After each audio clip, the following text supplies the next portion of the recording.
Good morning Pakistan. क्या हाल है, कैसे हैं आप लोग? ठीक ठाक हैं? आपको पता है आजकल मैं रोज़ जब भी शादियों में जा रही हूँ तो मैं क्या सुन रही हूँ?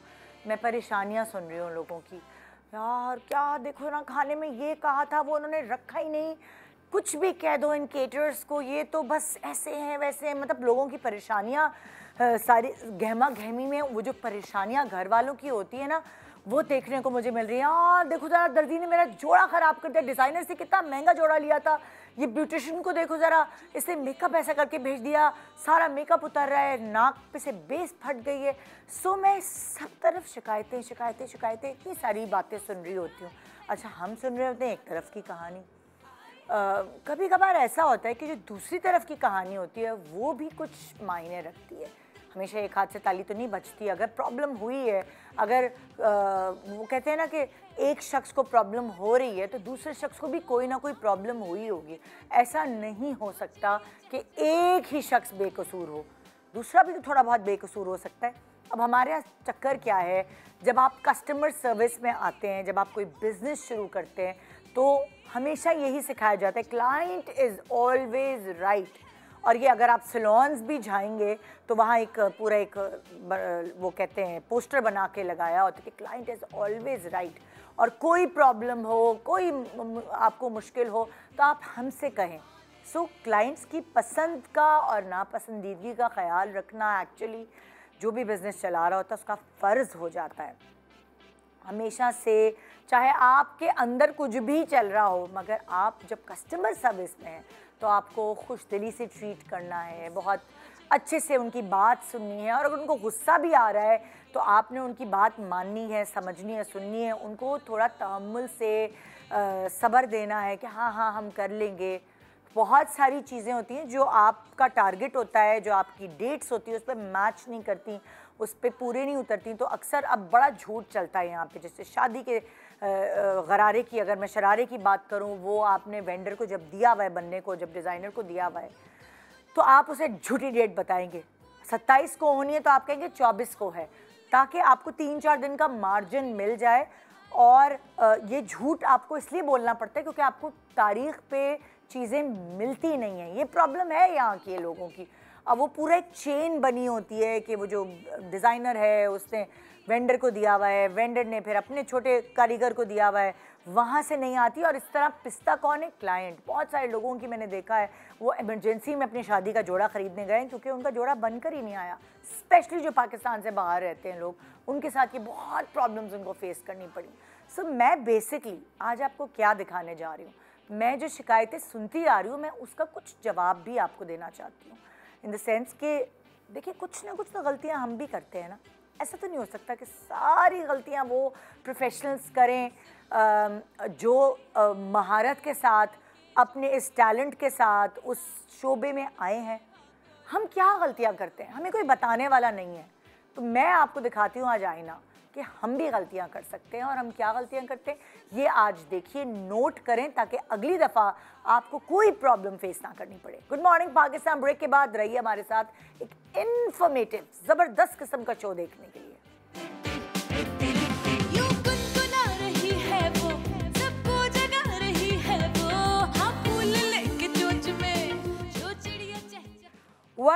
Welcome back. Good morning Pakistan. जैसे कि मैंने आपको कहा कि शिकायतें सिर्फ हमारी नहीं बल्कि उन लोगों की भी होती हैं जो हमें कस्टमर सर्विस फराहम कर रहे होते हैं अलग अलग शोबों में, और आज हम उनकी सुनने वाले हैं। सो आज इस डिस्कशन को आगे बढ़ाने के लिए हमारे साथ शामिल हैं हिना बयात। अस्सलाम वालेकुम। वालेकुम अस्सलाम। कैसी हैं आप? बिल्कुल वैसी, हमेशा की तरह खूबसूरत माशाल्लाह। फिर हमारे साथ हैं शर्मीन। अस्सलाम वालेकुम। वालेकुम अस्सलाम। आप कैसी हैं? अल्हम्दुलिल्लाह, तबीयत बेहतर है? Much better. अल्हम्दुलिल्लाह। एंड वाजिद खान।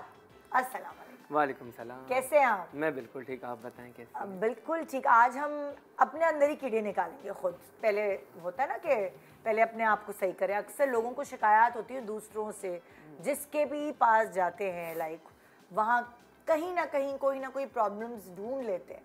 कुछ लोग प्रॉब्लमैटिक होते हैं, बेसिकली उनकी नेचर भी होती है। हाँ, कहीं कहीं गड़बड़ें हो भी जाती हैं। सो अगर मैं इससे पहले कि मैं शो का कंटेंट शुरू करूँ, मैं आप लोगों से पूछती हूँ, कभी किसी की क्लोज रिलेटिव की शादी में, किसी इवेंट पर आपको कोई इस तरह की चीज़ें बेयर करनी पड़ी कि कपड़े ख़राब सिल गए, मेकअप ख़राब हो गया, इवेंट प्लानिंग ख़राब हो गई, खाना कम पड़ गया, कोई ऐसी गड़बड़ हुई है ज़िंदगी में? मेरे साथ एक बहुत बड़ा मसला है कि मैं चीज़ें बहुत पहले से कर लेती हूँ। तो अच्छा। अब ये मसला भी होता है, लेकिन फिर उसमें ये होता है कि मैं झूठ भी नहीं बोलती। मैं ये नहीं कहती कि जी शादी जो है वो अक्टूबर में और होती वो दिसंबर में, ये नहीं मैं करती।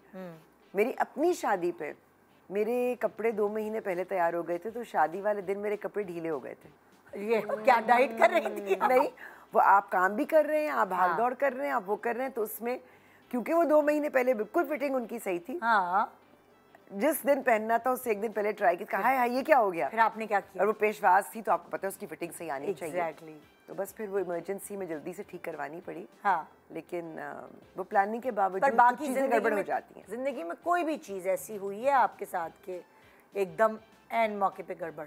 नहीं, अल्लाह का शुक्र है, अमूमन ऐसा नहीं हुआ जो मुझे याद हो। हाँ, मतलब लेकिन ये कि कुछ चीजें हो जाती हैं, जैसे मैंने कहा कि आपने प्लानिंग की हुई होती है और वो हो जाती हैं। हाँ, तो फिर आप सामने वाले को दोष नहीं दे सकते ना कि भी आपने गलत किया है। हाँ, वो आपके साथ तो कुछ हो गया होता है। वाजिद तुम्हारे साथ जिंदगी में कभी हुआ है कुछ ऐसा? मेरे साथ ऐसा मेरे साथ तो अक्सर ही ऐसा हो जाता है, क्योंकि मुझे लगता है कि मेरे सारे काम आखिरी वक्त पे ही होते हैं। सारे काम आखिरी वक्त पे। अभी भाई की बेटियों की शादियां थी, सो मैं अमेरिका में था और मुझे पता है 6 महीने पहले से डेट फिक्स हो गई कि ये डेट से शादी की, तो एटलीस्ट मेहंदी के कपड़े बन जाने चाहिए। ससुराल के चले, बारात के ससुराल वालों से आ रहे हैं, तो आपके मेहंदी के जो आपको बनाने वो बन जाने चाहिए थे। मैं अमेरिका था, मैं 15 दिन पहले लैंड किया मैंने, और टेलर को मैंने बुलवाया अपने पास, वो आया और आखिरी दिन जो नीचे जब गोटा लगाना था वो उस दिन भाग गया। हाँ, अब वो पूरी फ्रॉक्स पूरी रेडी है, नीचे के जो घेरे में गोटा ही नहीं लगा हुआ। और वो तुम्हारे घर में सिलाई कर रहा था? हाँ, मेरे सैलून पे उसको मैंने हायर किया हुआ था कि मेरे सामने करता रहे, मैं मुझे जो चाहिए जिस तरीके से चाहिए मैं करवा रहा था उससे। ओके। फिर उसके बाद क्या हुआ कि मैं मेन बाज़ार में मेरी सैलून है, तो मैं नीचे गया, मैंने एक टेलर को बोला सुनो, बोलता है कि इतने पैसे में। मैंने हाँ तुम 1000 रुपये और ले लो, लेकिन तुम लगा दो। तो फिर वो ज़्यादा पैसे देके वो काम करवाना पड़ता है मुझे। मेरे साथ तो अक्सर ऐसा होता है कि बारात दरवाजे पे आई हुई और मैं शेरवानी के बटन लगवाने जा रहा हूँ, तो ये वाला चक्कर होता है मेरा यार, ये बहुत होता है मेरे साथ यार। मतलब किसी कोई बना ऐसा होता है? हाँ, तुम्हारी मैन्युफैक्चरिंग फॉल्ट हाँ, है। लेकिन हो जाता है फिर मेरा ये होता है, इवेंचुअली हो जाती हैं चीजें, हो जाता है काम। लेकिन क्या है कि मुझे लेकिन पता है कि ना 6 महीने पहले से होता है, बहुत अबड़ दबड़ में होता है। हाँ, बहुत ज्यादा। लेकिन हो जाता है कि फिर क्या करता हूँ, आपको कमीज दे दी, आपको दुपट्टा दे दिया और आपको ट्राउजर दे दी, तो एक ही वक्त में सारी चीजें बन के मिल जाती है। Good idea. एक को एक साथ देंगे तो वो मसला होता है, तो आपको दुपट्टा दे दिया, आपको कमीज, आपको ट्राउजर, तो तीनों एक ही वक्त में मिल जाते हैं। बिल्कुल ऐसे मेरे मियाँ ने किया था। मैंने कहा तो चलो तुम इस वक्त जो है तुम पूरे घर को रेनोवेट करवाओगे, बजट मैं दूंगी, रेनोवेट तुम करवाओगे। तो उसने कहा ठीक है। मैं जब रेनोवेट करवाती थी ना, मैं गिजरी में खुद बुर्का पहन के जा रही हूँ, चीज़ें खरीद रही हूँ, ये बहुत मेहनत करनी पड़ती थी। तो मैंने कहा इस दफ़ा बस देखती हूँ तुम कर सकते हो कि नहीं। उसने इतना चालाक है, उसने एक बंदा हायर किया, कुछ ठेकेदार टाइप। उसके बाद अलग अलग कारपेंटर्स को अलग अलग काम दे दिए। जैसे इसने दुपट्टा और शलवार और वो कमीज बांट दी ना, उसने ऐसे ही किया और वो बड़े मजे से बैठा हुआ सुकून से कह रहा है तुम बस, तुम्हारे शोशा ही होते हैं कि मैं भाग रही हूँ, काम कर रही हूँ, मैं भी तो कर रहा हूँ। और उसने सही बजट में एक बंदा रखा ना जो साथ शॉपिंग करने जाता था कारपेंटर्स के, कि वो एक्स्ट्रा पैसे भी ना वो करे, और वो कुछ भी नहीं, चिल है। और डिजाइन किया उसने सारी चीजें, और टक टक टक टाइम पर सब चीजें तैयार। और मैं शक्ल देख रही हूँ, मैंने कहा यार इसको कहते हैं प्लानिंग। नहीं, पर ये अपना नेचर भी होता है ना। हाँ। अब मैं घर में रेनोवेशन करवा रही थी, तो मतलब अब मुझे वो वाला मसला है कि मुझे हर चीज़ खुद देखनी है। हाँ। कि वो गलत ना हो जाए। एक दिन जो मैं नहीं थी घर पे, और उस दिन वो टाइल्स लगनी थी बाथरूम की, और जब मैं आई हूँ तो मैंने कहा ये निकलवाओ टाइल्स, क्योंकि वो वैसे लोगों को शायद फर्क ना पड़े, मगर होता है ना कि आप एक तरफ से शुरू करते हैं। हाँ। तो वो दूसरी साइड पे एडजस्ट होती हैं। भाई आप इधर से शुरू कर रहे हैं ना, तो वो आपने वहां से तो पीछे की तरफ से सारी सेटिंग में आ रही है, और आगे वाली टेढ़ी मेढ़ी हो रही है। हाँ, ये आगे वाली में जॉइंट लगा देते हैं। Exactly. मेरे साथ भी अभी यही हुआ, सैलून की रेनोवेशन करवाई तो टाइल्स लगते भाई आपने वहां से बड़ा लगाया, शुरू में बड़ा लगा दें पूरा। Exactly. आप पीछे की तरफ छोटा काट के लगा दें। आपने मेन एंट्रेंस पे इतना सा लगा दिया टुकड़ा, वो प्रोमिनेंट हो रहा है, वो प्रोमिनेंट। तो ये सारी चीजें बड़ी तो भाई ये गड़बड़ें होती है, लेकिन थोड़ा सा प्लानिंग की बात होती है। तुम्हारे साथ जिंदगी में कुछ हुआ है भाई? इतना इसलिए नहीं हुआ क्योंकि I also like to plan ahead, पहले से मैं करके रखती हूँ। लेकिन अभी लास्ट ईयर मेरे साथ ये हुआ कि बकरीद से पहले मैं शूट पे थी, बहुत बिजी थी, तो मैंने अपनी बेटी का जिस तरह का उसे ड्रेस चाहिए था वो मैंने सारा मटेरियल लेके टेलर के यहाँ ड्रॉप कर दिया कि आप बना दीजिएगा, और मैंने बहुत अच्छे टाइम पहले कर दिया। उसके बाद मैं भूल गई उठाना, बट आई वाज थिंकिंग कि वो बन गया होगा, मैं जाके उठा लूँगी, काम में मैं बहुत बिजी थी। बकरीद से मैं 5 दिन पहले जब मैं पहुँची तो दुकान बंद। तो मैंने कहा ये दुकान क्यों बंद? कहने बाजी वो तो गाँव चले गए। मैंने कहा ऐसा कैसे हो सकता है, वो गाँव चले गए। अब मैं उन्हें फ़ोन कर रही हूँ, फ़ोन नहीं उठा रहे। मैंने फ़ोन फाइनली उन्होंने रात को जाके फ़ोन उठाया। मैंने कहा मास्टर साहब मेरी बेटी का जोड़ा कहाँ है? वो बाजी मैं तो भूल गया। मैंने कहा क्या मतलब भूल गए? वो मैंने सी दिया था लेकिन वो मैं दुकान में भूल गया। मैंने कहा किसी से खुलवा कर, किसी के पास चाबी नहीं है। मैंने कहा ताला तोड़ा है? कहने नहीं ताला तो नहीं तोड़वा सकते, इतना सामान है ये तो। मतलब वो, एंड माई डॉटर वो सो अपसेट। बकरीद का जोड़ा उसने खुद प्लान किया हुआ था कि मुझे इस तरह का चाहिए, उस तरह का चाहिए। वी हैड नो चॉइस, फिर मैंने जाके रेडीमेड ख़रीदा उसके लिए, because obviously she needed to wear something nice ना।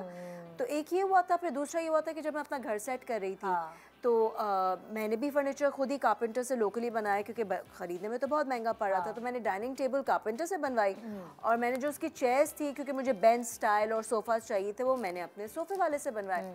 जब वो सोफ़े बनकर आए तो वो उसने बहुत लोअर लेवल पे बना दिए। तो जब हम सोफे पे बैठे थे डाइनिंग टेबल यहाँ तक आ रही थी, तो ये लाइक ये मुझे भी यही सुनना पड़ता है। ओफ ये क्या हुआ? फिर मैंने, और सबको पता था, सोफे वाले को पता था कि डाइनिंग टेबल के लिए चेयर्स बन रही है। डाइनिंग टेबल वाले ने थोड़ी सी ऊंची बना दी डाइनिंग टेबल, सोफे वाले ने थोड़ी सी नीचे बना दी, तो वो बहुत ही ज़्यादा गैप हो गया। फिर चेयर्स नहीं ऊँची हो सकती, फिर डाइनिंग टेबल कटवाई नीचे से, उसको लोअर करवाया। तो इस तरह के मिसहैप्स होते रहते हैं, लेकिन इतने नहीं होते, अल्लाह का शुक्र, जितने कि कुछ लोगों को मेरे आसपास हैं जो काम करते हैं वो गड़बड़ होता है। मुझे तो ऐसा लगता है कुछ लोग जिंक्स्ड होते हैं। इस उम्र पे पहुंचने के बाद जो एक्सपीरियंसेस हैं वो मुझे ऐसे लगता है, जो भी वेंडर्स हैं जिनको आपने काम दिया, चाहे वो दर्जी हो, चाहे वो आपका कारपेंटर हो, या कोई भी चीज़ हो, जब आपने बनने दी हुई है उनको आदत है, ये बंदे टू बंदा डिपेंड करता है, उनको आदत होती है आप रोज़ फ़ोन करें, हाँ भाई हो गया, हाँ भाई हो गया। क्योंकि अक्सर मेरे साथ ऐसा हुआ, मैंने कपड़े खरीद के पहले से सब चीज़ें बेले वेले सब दे दी, वो भूल गया, बनाना ही भूल गया। मैंने कहा आप कैसे भूल सकते हैं, मतलब आपकी जिम्मेदारी है, आपका फ़ोन नहीं आया ना बाजी। तो इसीलिए मुझे ऐसा लगता है कि पाकिस्तानी जो आवाम है, पाकिस्तानी जो काम करने वाले लोग हैं, उनको बार बार नॉक की ज़रूरत होती है। अच्छा एक और चीज़ भी होती है, to be honest and to be fair, हाँ, हमारे यहाँ लोगों को भी, क्लाइंट्स को भी आदत होती है, जैसे मैंने कहा वो गलत बयानी करते हैं। हाँ, इस चक्कर में कि लेट ना हो जाए, वो उनको जल्दी डाल देते हैं, उनको कह देते हैं कि भाई नहीं नहीं हमें तो मंगल ही को चाहिए। हाँ। अच्छा अब वो उसको भी सामने वाले को पता है आप झूठ बोल रहे हैं है ना, फिर वो कहता है कि ये तो झूठ बोल ही रहे हैं, तो ठीक है इनको जुमे को चाहिए होगा, मंगल को मैं क्यों दूं। हाँ। अब वो जो बंदा सच बोल रहा होता है कि भाई वाकई मंगल को चाहिए, हाँ। वो अज्यूम करते हैं ये भी झूठ बोल रहा है। एग्जैक्टली, तो फिर अब वो क्या उसकी करें? वजह से वो नहीं करते चीजें, Yes. वो छोड़ देते हैं। तो मैं तो अपने जो हमारे टेलर में वो कहती हूँ, मैंने कहा आपको मेरा पता है ना, मैं झूठ नहीं बोलती हूँ। अगर मैं कह रही हूँ मुझे फलां दे चाहिए, मुझे फलां दे, मैं ये नहीं कह रही कि पीर को दे दो, पर भाई मंगल को दे देना। हाँ। फिर वो कहता है अच्छा ठीक है आपका मैं तैयार कर दूंगा। बस हाँ ना, वो लोग भी साइकोलॉजी समझते हैं। बीबी मुझे कॉल कर दे रिमाइंडर की, मैं कहा भाई क्या मतलब है, अब मैं अपने आप खुद अलार्म लगाऊं कि मैं उसको रिमाइंडर दूं। बट ये होता है, ये है, ये सामने खड़े होकर काम करवाना जरूरी है, क्योंकि अभी मेरे सैलून की रेनोवेशन हुई तो सामने बड़ा अच्छा उन्होंने सारा प्लास्टर किया, और मैं कमरे के अंदर जाके मैंने दरवाजे के पीछे देखा तो वो सारे खड्डे वो वैसे ही हैं, और वो चले गए। अच्छा। मैंने एक्स्ट्रा रेत मंगवाई थी, वो मैंने क्योंकि पीछे गली में पड़ी हुई थी और बराबर वाले जो थे वो शोर मचा रहे थे, आपने पूरी गली ब्लॉक कर दी है, आपने ये कर दिया है, वो कर दिया है। सो अब वो मैंने बजरी ट्रक बुलवा के वो एक्स्ट्रा पैसे देके वो बजरी मैंने फेंकवाई कहीं, मुझे पता होता तो मैं बजरी उठा के रख ला। जब मैंने अंदर जाके देखा तो अंदर पूरा दरवाजों की उसने जो पूरे खाली, फिर उसको आप पेंट वाला, हाँ उसने नहीं बजरी नहीं, फिर पेंट वाले ने उस वो जो लापी बना के डालते हैं फिल किया, वो किया, उस तरीके से सारा करके किया है। तो अच्छा कुछ लोगों को फर्क भी नहीं पड़ता ना, हम जैसे जो बीमार लोग हैं ना, क्या है ये इतना सा ये टेढ़ी क्यों हो गई लकीर, वो मसला होता है। बिल्कुल। अच्छा अब हम वेंडर्स की सुनते हैं कि उनको क्या क्या प्रॉब्लम्स फेस करनी पड़ती है। अब हम चलते हैं मेहंदी वाली की तरफ। अच्छा अगर हम मेहंदी वाली की शिकायत मतलब सुन रहे हैं कि उनको क्या प्रॉब्लम है, कभी ज़िंदगी में कुछ हुआ है मेहंदी, मतलब मुझे ये हुआ है कि मेरा डिज़ाइन ख़राब लगा दिया, मेरा हाथ ख़राब कर दिया, फिर आप ईद के ईद मेहंदी लगाते हैं, और अगर आप कभी किसी ऐसी मेहंदी वाली के आगे बैठ गए कि उसने पूरा हाथ ख़राब कर दिया, कीड़े मकोड़े बना दिए, उसके हाथ में सफाई नहीं है, इतना गुस्सा आता है फिर। या कभी कोई शादी पे होता है ना कि पूरे ख़ानदान ने बुलाया हुआ है, तो वहाँ मुझे गड़बड़ होती है। फिर कभी कभार ऐसा कि इतनी मेहनत से बारीक मेहंदी बैठ के लगाई और इतनी गंदी मेहंदी थी कि उसका रंग ही नहीं आया। नहीं, और ये भी होता है कि आप वो जब लगा रही होती हैं आप उन्हें कह रहे होते हैं कि नहीं ये मुझे इतना मोटा मोटा नहीं चाहिए, उसको थोड़ा आप वो सुनती थोड़ी है, वो लगाए चले जाती है। जब वो लग चुका और रंग आ गए और फिर आप कह रहे हैं कि अब इसको छुपाऊं कैसे। ये होता है। अच्छी मेहंदी लगाने के लिए मैं 4-4 घंटे वेट किया है ईद पर, उस वक्त जब मैं निदा यासिर नहीं थी। अब तो पूछ लेते हैं, उस वक्त मैं जो है ना बैठी हुई हूँ 4 घंटे के लिए कि यार ये अच्छी वाली मेहंदी लगानी है। देखते हैं इसको क्या शिकायत है। आपको कभी कोई मेहंदी से प्रॉब्लम हुई है? मुझे मेहंदी से एज सच, क्योंकि मैं मेहंदी लगाती नहीं हूँ इतना, तो प्रॉब्लम नहीं हुई। लेकिन मेरी कज़न की शादी पे ही हुआ था कि जो मेहंदी वाली मंथ्स इन एडवांस हमने बुक की हुई थी, वो she refuse to come on the day, क्योंकि उन्होंने ओवर बुकिंग करी थी। शादी सीजन था, ऑब्वियसली वो लोग समझ रहे थे कि यहाँ से काम करके हम फारिग होके वहाँ चले जाएंगे। उनकी मिसकैलकुलेशन थी, दे कुडंट कम। दुल्हन की मेहंदी लगवाना फिर मुश्किल हो गया था। यू कांट इमेजिन कि किस तरह से सिर्फ जो मेन दुल्हन और जो करीबी 2-3 बहनें, उनकी मेहंदी किस तरह से लगी, बाकी पूरे खानदान वालों को नहीं लग सकी थी मेहंदी। तो यहाँ इट वाज वेरी वेरी। शादी सीजन में तो फिर आपको मिलते ही नहीं है लोग। वही तो, आप लास्ट मिनट शादी सीजन दिसंबर में अगर शादियाँ इतनी हो रही होती हैं, आप कैसे, एंड देन ऑब्वियसली दुल्हन की मेहंदी लगानी है तो you can't just go and hire anybody, right? You need to go to somebody who's very good. Yes. तो वो तो बहुत मुश्किल हो गया था, बहुत ही ज़्यादा रोना धोना घर में एक इशू हो गया था क्रिएट, क्योंकि उन्होंने दे फ्लैटली रिफ्यूज, दे सेड अब हम आ ही नहीं सकते, हम क्या करें। चलिए देखते हैं मेहंदी वाली की शिकायत क्या है।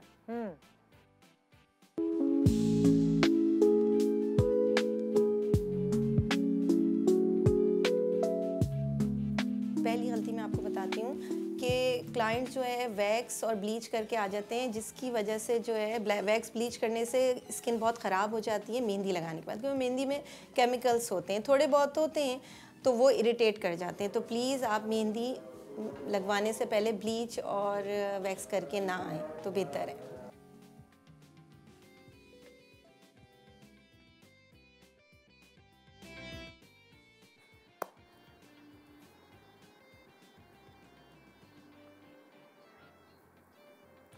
हाँ भाई क्या करें, टेक्निकल इशू आ गया, कोई आवाज़ की प्रॉब्लम हो गई, सॉरी। हाँ अब आगे उसने क्या बात है कि मुझे तो पता नहीं लेकिन है। ये बात उन्होंने पता की है। हाँ कि वाकई ये होता है कि आपकी स्किन सेंसिटिव हो जाती है। लेकिन आप फिर मेहंदी लगवाने के बाद भी वैक्स नहीं कर सकते और ब्लीच नहीं कर सकते, क्योंकि वो इमीडिएटली ना करें, चंद दिन पहले कर लें। चंद दिन 2 दिन पहले आप करवा लें। अच्छा, fine. मेहंदी तो पता है कि मेहंदी में मेहनत इतनी होती है, पैसे इतने नहीं देते लोग।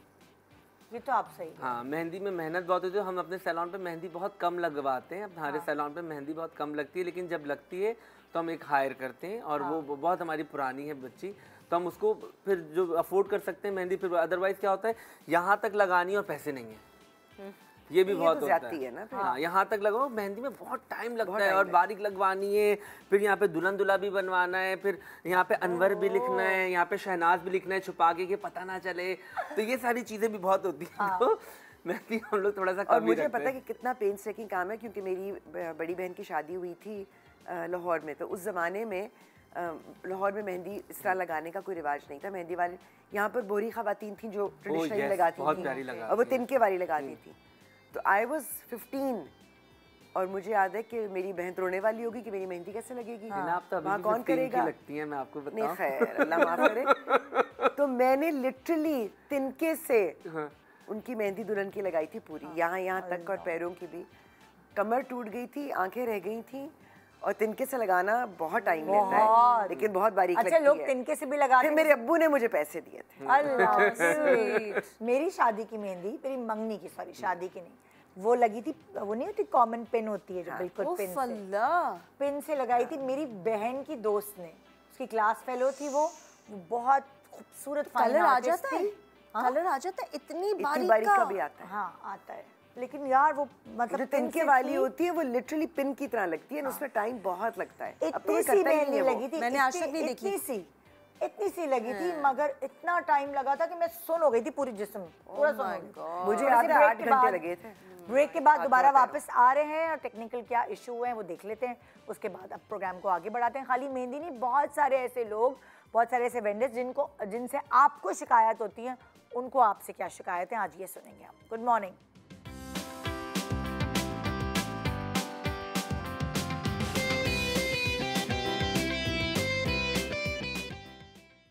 Welcome back. Good morning Pakistan. आज हम तस्वीर के दूसरी तरफ की कहानी सुन रहे हैं ना। अक्सर एक कहानी सुनते हैं तो फिर हमें समझ नहीं आता क्या कौन गलत है कौन सही है, लेकिन आज अगर आप तस्वीर का दूसरा रुख देखेंगे तो आपको अंदाज़ा होगा कि कहीं कहीं आप भी गलत होते हैं, आप भी ज़्यादती कर जाते हैं। अब हम चलते हैं मेकअप आर्टिस्ट की तरफ। मेकअप आर्टिस्ट यहाँ तो बैठे हुए हैं, लेकिन हम जनरली जितने भी मेकअप आर्टिस्ट जिनसे हम मेकअप कराते हैं, शादियों पर बाल बनवाते हैं, हम उनको डिस्कस करें। अक्सर हमने देखा है शादियों पे लोगों को शिकायत होती है लैश उखड़ गई है, बहुत सारे आपके जानने वाले कह रहे होते हैं नाक से बेस फट जाती है, बाल जो कर्ल्स कराए होते हैं या तो वो बिल्कुल खुल जाते हैं, फ़ायदा नहीं होता। इतने पैसे देके आप सैलून से तैयार हुए हैं और फ़ायदा नहीं होता। तो बहुत सारी शिकायतें हैं लोगों को।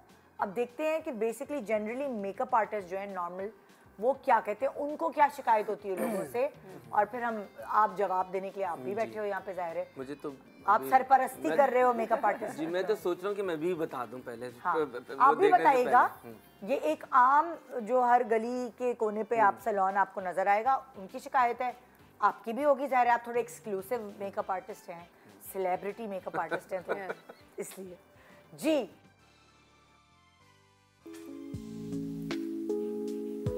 हम मेकअप आर्टिस्टों को बहुत कंप्लेन है इस बात की कि जो ब्राइड के साथ आती है ना, चाहे वो उनकी फैमिली फ्रेंड हो या उनकी दोस्त हो, बहुत डिस्टर्ब करती हैं। चीज़ें भूल कर आती हैं, वो एक अलग पैनिक मचाती हैं कि ये चीज़ भूल गए हैं, ये मंगवाना है, उसकी वजह से दुल्हन भी बड़ी डिस्टर्ब होती है।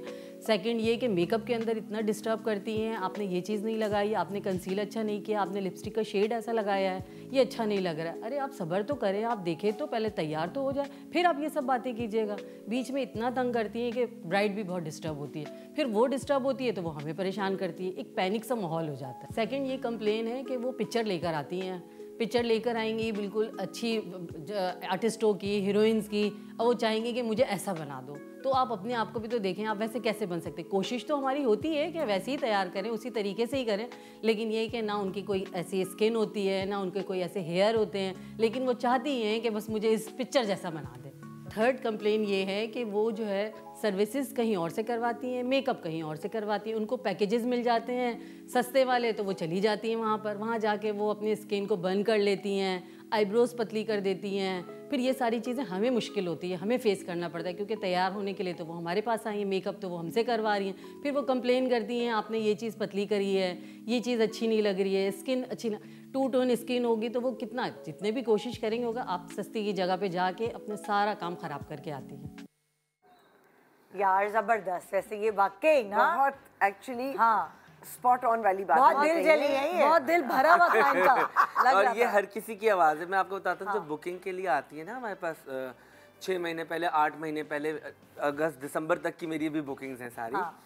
सो जब अब तो माशाल्लाह से सारी छोटी छोटी सी लड़कियां हैं, शादी जिनकी 18, 19 साल, 20 साल की आती हैं बुकिंग करवाने, तो जब बुकिंग करवा रही होती है तो बहुत प्यारी स्किन होती है उनकी, बहुत खूबसूरत स्किन होती है। किसी चीज़ की जरूरत मैं फेशियल नहीं रेकमेंड करता जो 18-19 साल की बच्ची है। Absolutely not. मैं बिल्कुल, मेरा अपना सैलून है, मैं कर सकता हूँ, लेकिन मैं रेकमेंड इसलिए नहीं करता हूँ क्योंकि ज़रूरत नहीं है। आप डीप क्लिनजिंग कर दें, अच्छा सा क्लिनज करें, अच्छा सा आप ये डीप क्लिनजिंग करें।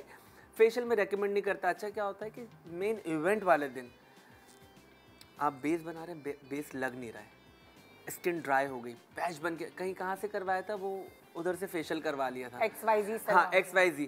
तो क्या होता है कि आप स्किन इतनी ख़राब कर, मैंने ना, तुम तो बच्चे बहुत प्यारी लग रही थी जब तुम आई थी, मुझे तो लगा था कि मेकअप की ज़रूरत नहीं है, हम आई मेकअप पे एम्फेसाइज करेंगे ज़्यादा हम, लेकिन फिर क्या होता है कि ज़्यादा मेकअप लगाना पड़ता है उसको कवर करने के लिए। अगेन उन वाली बात बिल्कुल सही, आईब्रो को ऊपर से इतना शेप दे देते हैं कि आंखें दब जाती हैं।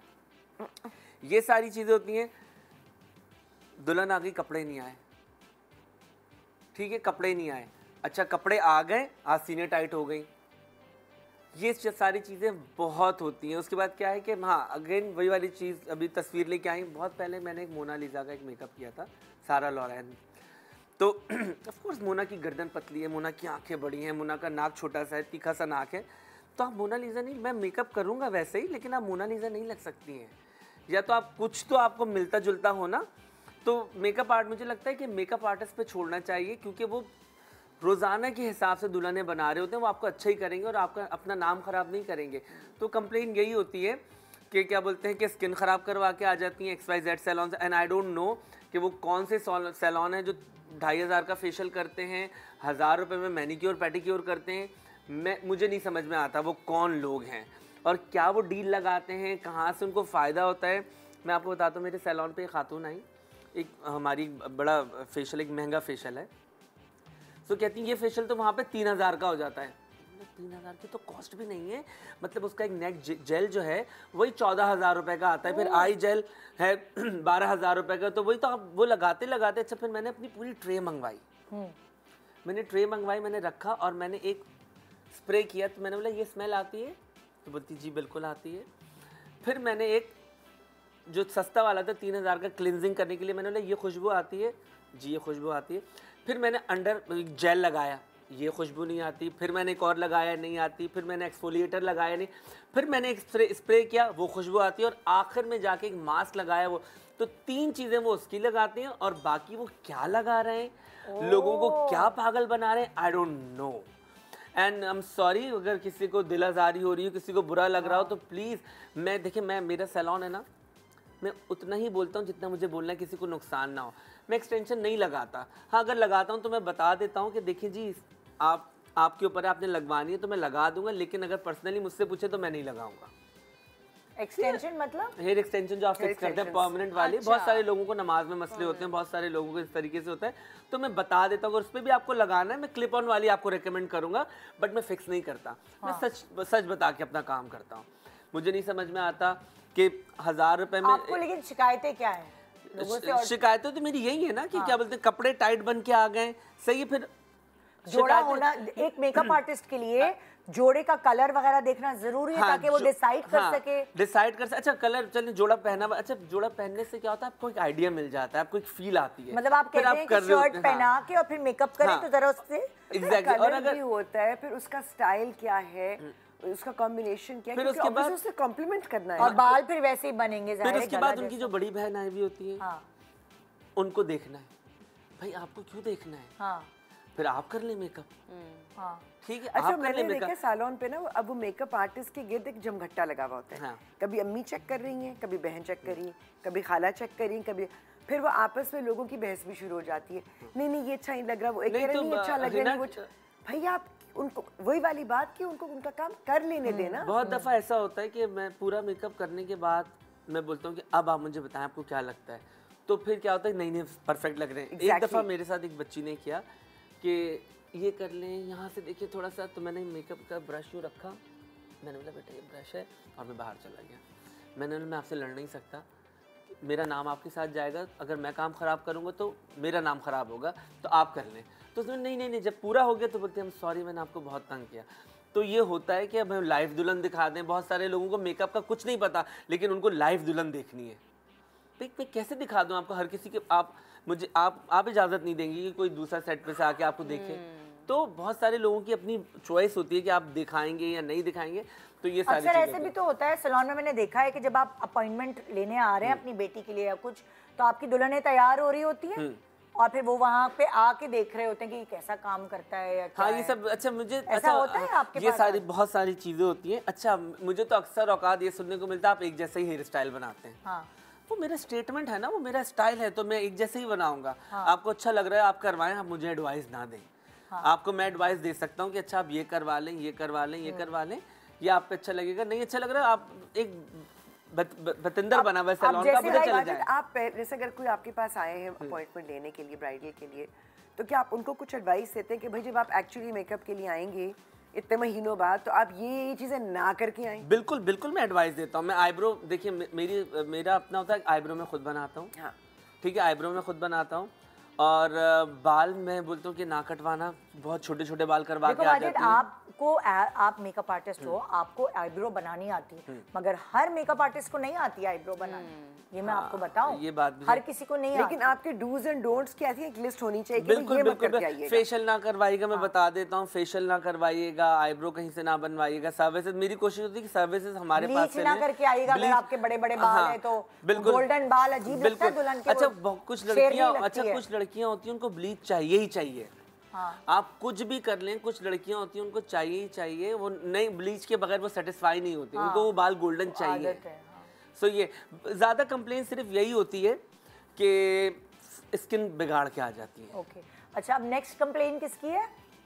टेलर। भाई ये चोली दामन का साथ है ना, ये टेलर, मेकअप आर्टिस्ट, ये शादी ब्याह में तो ये सबके साथ यही प्रॉब्लम होती है।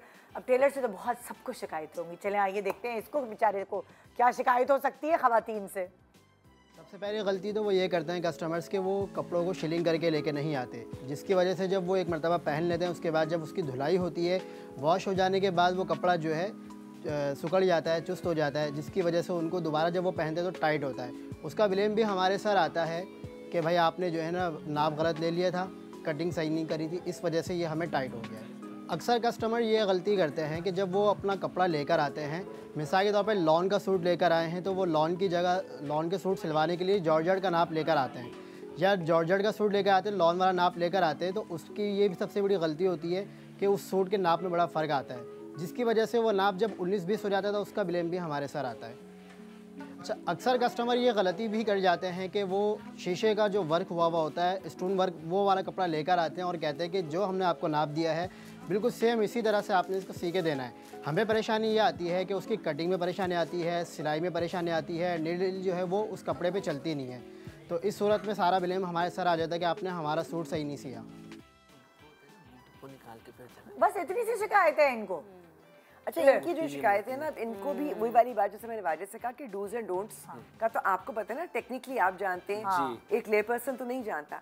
अब अगर आप मास्टर हैं, माजरत के साथ टेलर मास्टर हैं आप, तो फिर आपको ये अकल होनी चाहिए ना कि आपको अगर कपड़ा दिया है लॉन का और नाप दे रहे हैं जॉर्जेट का, तो आप उसी वक्त ही कहें। और क्या नहीं, आप मत बनाए गलत नाप। और दूसरी बात है ना जी, उसको खुद को पता है कि इन्होंने जो नाप दिया है वो लॉन का है या वो जॉर्जेट का है, exactly. ये खुद भी तो मार्जिन रख सकते हैं। एब्सोल्युटली। ये तो मुझे तो इनकी शिकायतें समझ नहीं आई। और मैं आपको एक बात बताऊं, I'll tell you what, जब जैसे कि जॉर्जेट का एक सूट मैं दे रही हूँ, तो जब मैं जॉर्जेट पहनूंगी, चाहे वो सेम नाप क्यों ना हो, उसका फॉल मेरी बॉडी पे डिफरेंट होगा। वही नाप जब मैं लॉन पे पहनूंगी, it's going to fit differently. लेकिन लोग ये बात नहीं समझते, टेलर के पास पहुंच जाते हैं कि नहीं इसकी वो फिटिंग नहीं आ रही। मगर इनकी बात गलत थी, इन्होंने कहा कि वो कपड़ा ये लाते हैं और नाप किसी और में। सबसे बड़ी बात तो ये, आई एम सॉरी, मेरी तो अब जिंदगी बहुत गुजर गई। My mother was brilliant at stitching and cutting. मुझे याद है जो टेलर मास्टर जिनको हम कहते थे, वो कभी आपसे नाप के कपड़े नहीं मांगते थे। यस, वो नाप लेते थे। मगर मसला ये खवातीन अनकंफर्टेबल होती है नाप देने में। ये आपको एक बात बताऊं, अभी भी अगर खवातीन को ये इत्मीनान होना कि हमारा नाप एक दफ़ा जो उन्होंने लिया है उसके ऊपर सही कपड़े बनेंगे, बहुत सी खवातीन प्रेफर करती हैं। अच्छा, दूसरा, अब अगर आपने नाप का जोड़ा दे भी दिया, किसी दर्जी के पास ट्राई रूम नहीं होता। Yes, that is true. सही कह, वो सारी दुकान अपनी मैक्सिमाइज कर लेते हैं उसके अपने कपड़ों के मतलब काम के लिए। कोई ट्राई रूम नहीं होता। अब जब ट्राई रूम नहीं होता, मुझे याद है हमारे अम्मी के पुराने दर्जी होते थे, मास्टर रशीद उनका नाम था, मेन सदर में, मतलब वो पेरिस से क्वालिफाइड थे।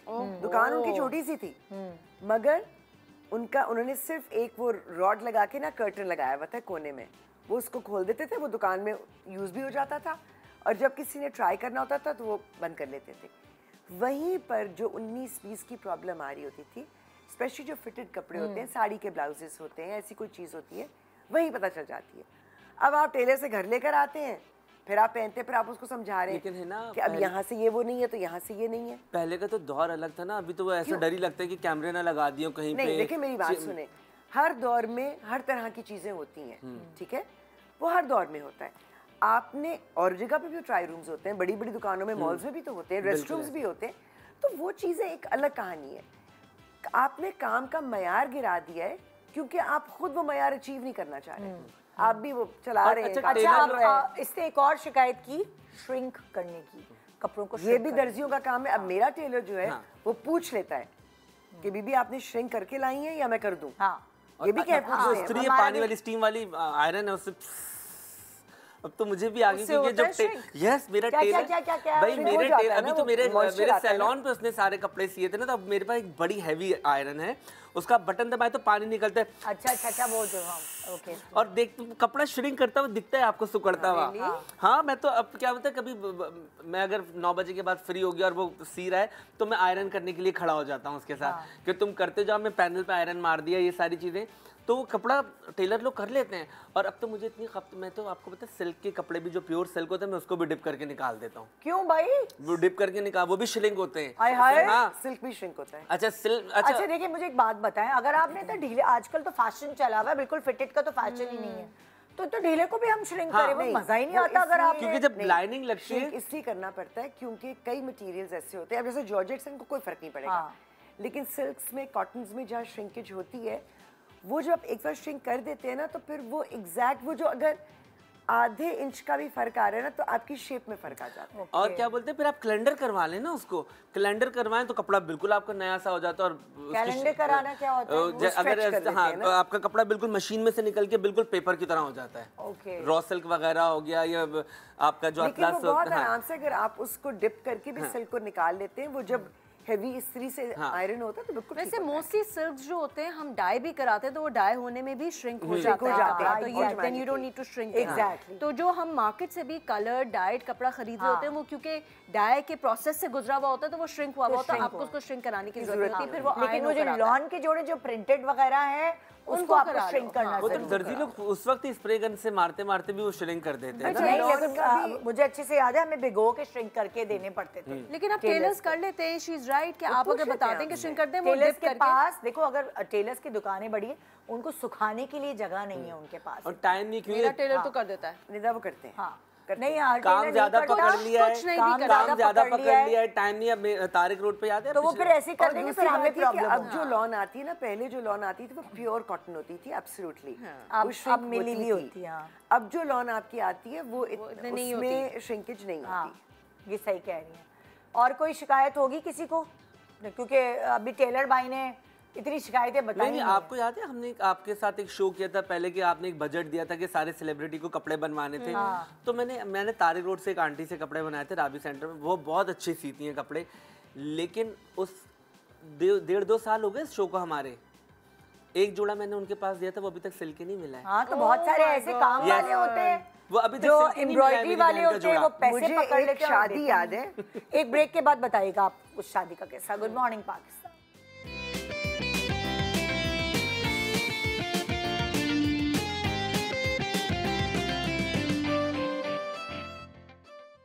Welcome back. Good morning Pakistan. आज हम बात कर रहे हैं दूसरों के दुखड़े यानी हम अपने दुखड़े रो रहे होते हैं, हम ये नहीं सोचते कि हमारे सामने वाला है उसका भी तो कोई दुख है, उसको भी तो कोई प्रॉब्लम्स फेस करनी पड़ रही हैं। और जो क्लाइंट सर्विस पे, पब्लिक सर्विस में है, जाहिर है फिर उसको भी सारी चीज़ें सुननी भी पड़ती हैं, बर्दाश्त भी करनी पड़ती हैं, तो इसलिए हमें उनका भी दिल का हाल सुनना चाहिए। नहीं, उनके दिल का हाल तो हम सुनते हैं कि उनको हमारे दिल का हाल भी समझना चाहिए। मुझे एक शादी इतनी अच्छी तरह याद है कि वहाँ पर दुल्हन का जोड़ा आ गया, सब कुछ आ गया और बहुत बड़ा नाम है माशाल्लाह, फैंटास्टिक डिज़ाइनर, लेकिन दुल्हन बाहर नहीं आ रही। क्या दुल्हन आ ही नहीं रही बाहर तैयार। भाई क्या हो गया, बारात आके बैठी हुई है, एवरीबडी इज वेटिंग, सब कुछ आ गया था, दुल्हन का दुपट्टा नहीं आया था कि वो अभी तक अड्डे पे काम हो रहा था।